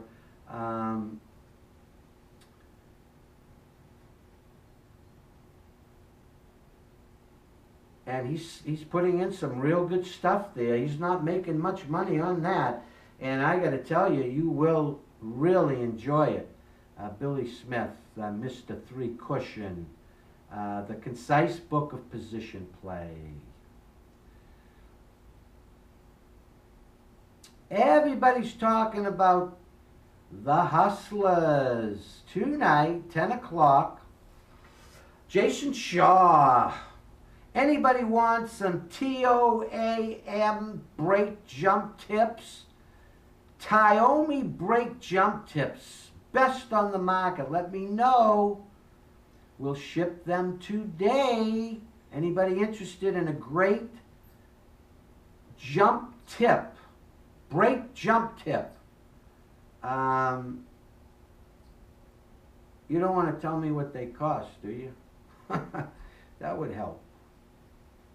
I saw somebody asking $30.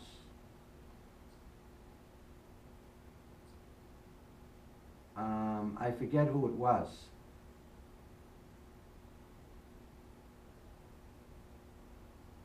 But if you want to get those tips, get a hold of Jason Shaw on Facebook.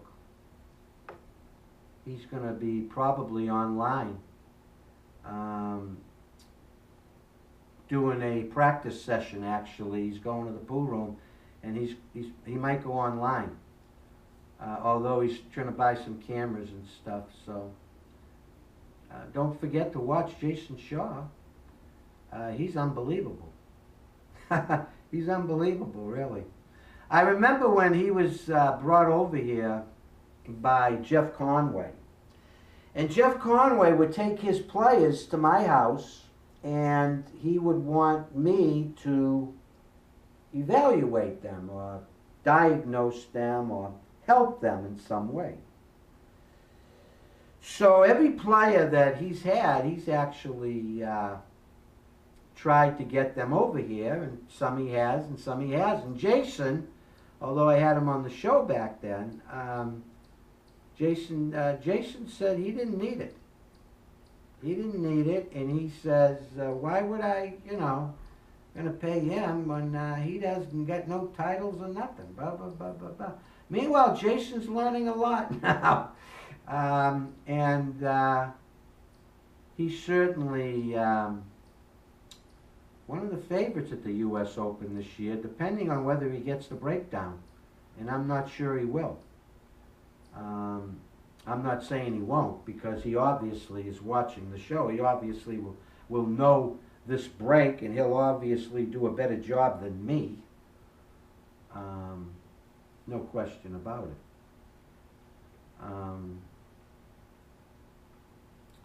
And Greg in Narcus is trying to sell a very interesting older 30-year-old Southwest that was made when David Kirschenbrock was still in Southwest. And the cue that he has that he's selling, it is a ebony and tulip wood. And all of the points, the 6 points, are all high. So it's not a high-low version. And it's got a, what's called a slick wrap, or a no wrap. It is stunning.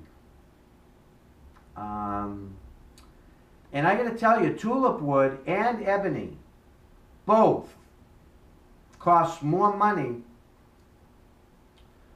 than the regular wood, than the bird's eyes and all of the other exotics. They're very sought after. Tulip wood, if you get tulip wood from Southwest, it's extremely high quality. And ebony, especially back then, 30 years ago, when Jerry was involved. Because Jerry, he didn't like a piece of wood, he'd throw it away. That's not the case today, but that's what he used to do back then, and that's why the older Southwest are so valuable. The woods are so amazing with the patina and stuff.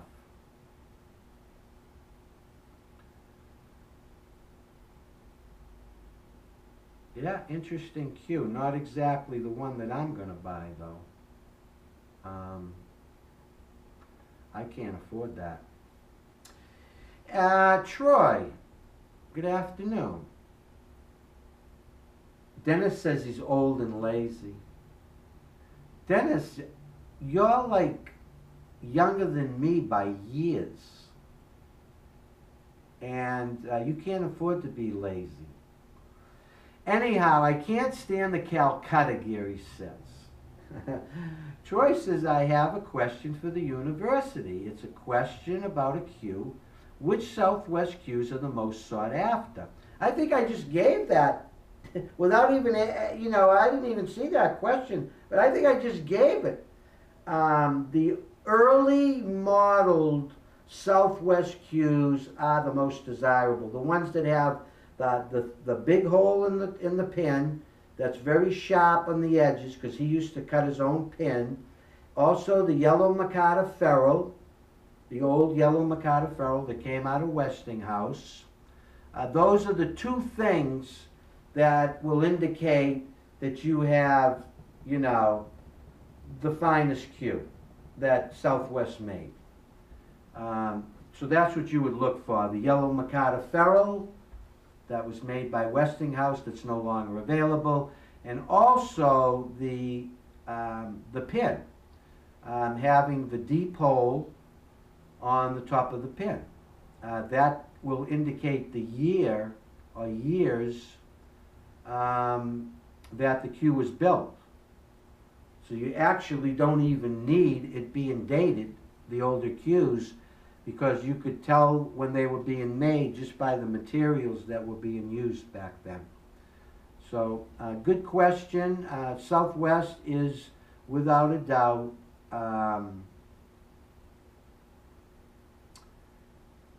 Southwest has always been, and still is, the finest cue made. You're just talking about playing pool now. We're not talking about, you know, the points are like, you know, the veneers are off, or you get colored. Forget all that. We're talking just about playing. One of the reasons why Southwest actually has a great playing cue, and I think the main reason is that it's in Las Vegas. And the drying process in the desert is immediate. Although, you know, they were doing refinishing work out of their house, and I think that had a lot to do with Jerry passing away early. Because you don't want to be around that stuff, sleeping and being around it, you know, all the time, because then eventually it's going to, you know, kill you. Those are poisons. But anyhow, Southwest is a great value. You know, it's just like, even if you bought one of the cues from Greg at a premium, you'll always have a one-of-a-kind cue where you control the market on it. For instance, if I owned that Southwest, I don't know what he's asking for it, but whatever he's asking, he controls the market. If you want to get that one cue and you're a collector, I mean, you could ask whatever you want for it, and whatever someone will pay is actually what it will be worth. And I know I've sold Southwest cues even years ago for $5,000, $7,500, you know, that kind of thing. Chatty from Taiwan, one of the big cue buyers. As soon as we start talking Southwest, Chatty shows up. Yeah, Chatty actually one of the huge buyers.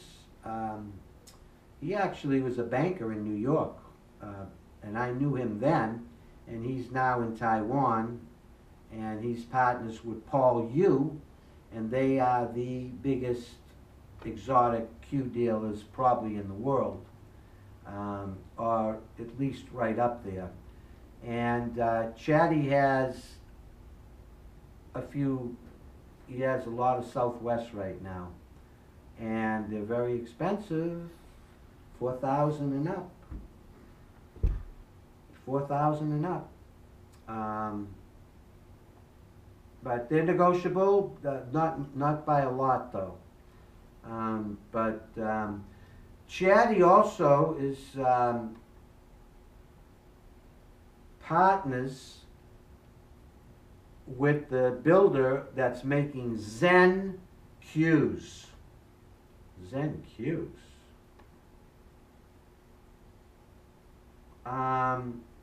Oh, okay. I saw this cue. I met this guy. Oh, this cue's amazing. Zen cues are made in Taiwan, and they're very much a very high quality made cue. Similar to Southwest, trying to get that kind of hit or that kind of playability. And Zen has unique collar work that is silver, but intricate inlaid silver work, and the ABCD collars. It's really outstanding. And now I remember the cue very well, and the guy, Chatty. And yeah, I fell in love with the cue, actually.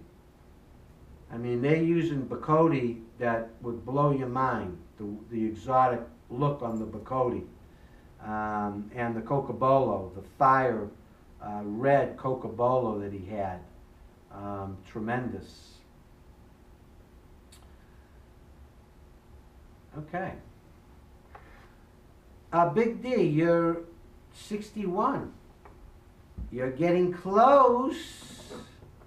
Getting close to grabbing a Social Security check. Gary says, I use an old Q-Tech for breaking. those shafts break as good as anything I have tried. I agree. The Q-Tech brake cue is excellent. Even the brake jump cue. They're really good. And like you said, the shafts, you know, really pretty stiff. And the thing is, if you use a glove, you will really like it. You know, it's hard to play with a Q-Tech without a glove. I'm just curious, Gary, do you use a glove? Because it's Q-Techs. I wonder if Snooker, Mr. R360 is out there, and whether he uses a glove or not. Because those Q-Techs, they play good if you got a glove on, but if you don't, they're tough to deal with. A little bit. Oh, really? Okay. Oh, you don't use a glove, Gary, huh? I think you ought to buy one. I think you ought to buy one. Unless you really don't like it, you know. But I got plenty of gloves. I might just send you one. I remember when Earl said I'd never use a glove, and I introduced it to him, and now Earl uses a glove all the time. So, that's just a little story. Anyhow, the wife is at the private practice today, and I gotta go. So, that's... Yeah, all right. Oh, my aching heart. Oh, boy. Thank you so much for enjoying the day with me. I had a fun time. Good conversation. Nice group. Nice group of people.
This is Sarah.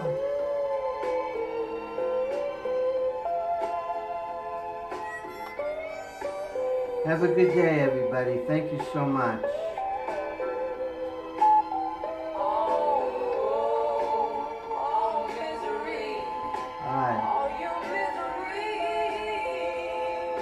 Share your love. Thank you so much. Enjoy your life. Be happy.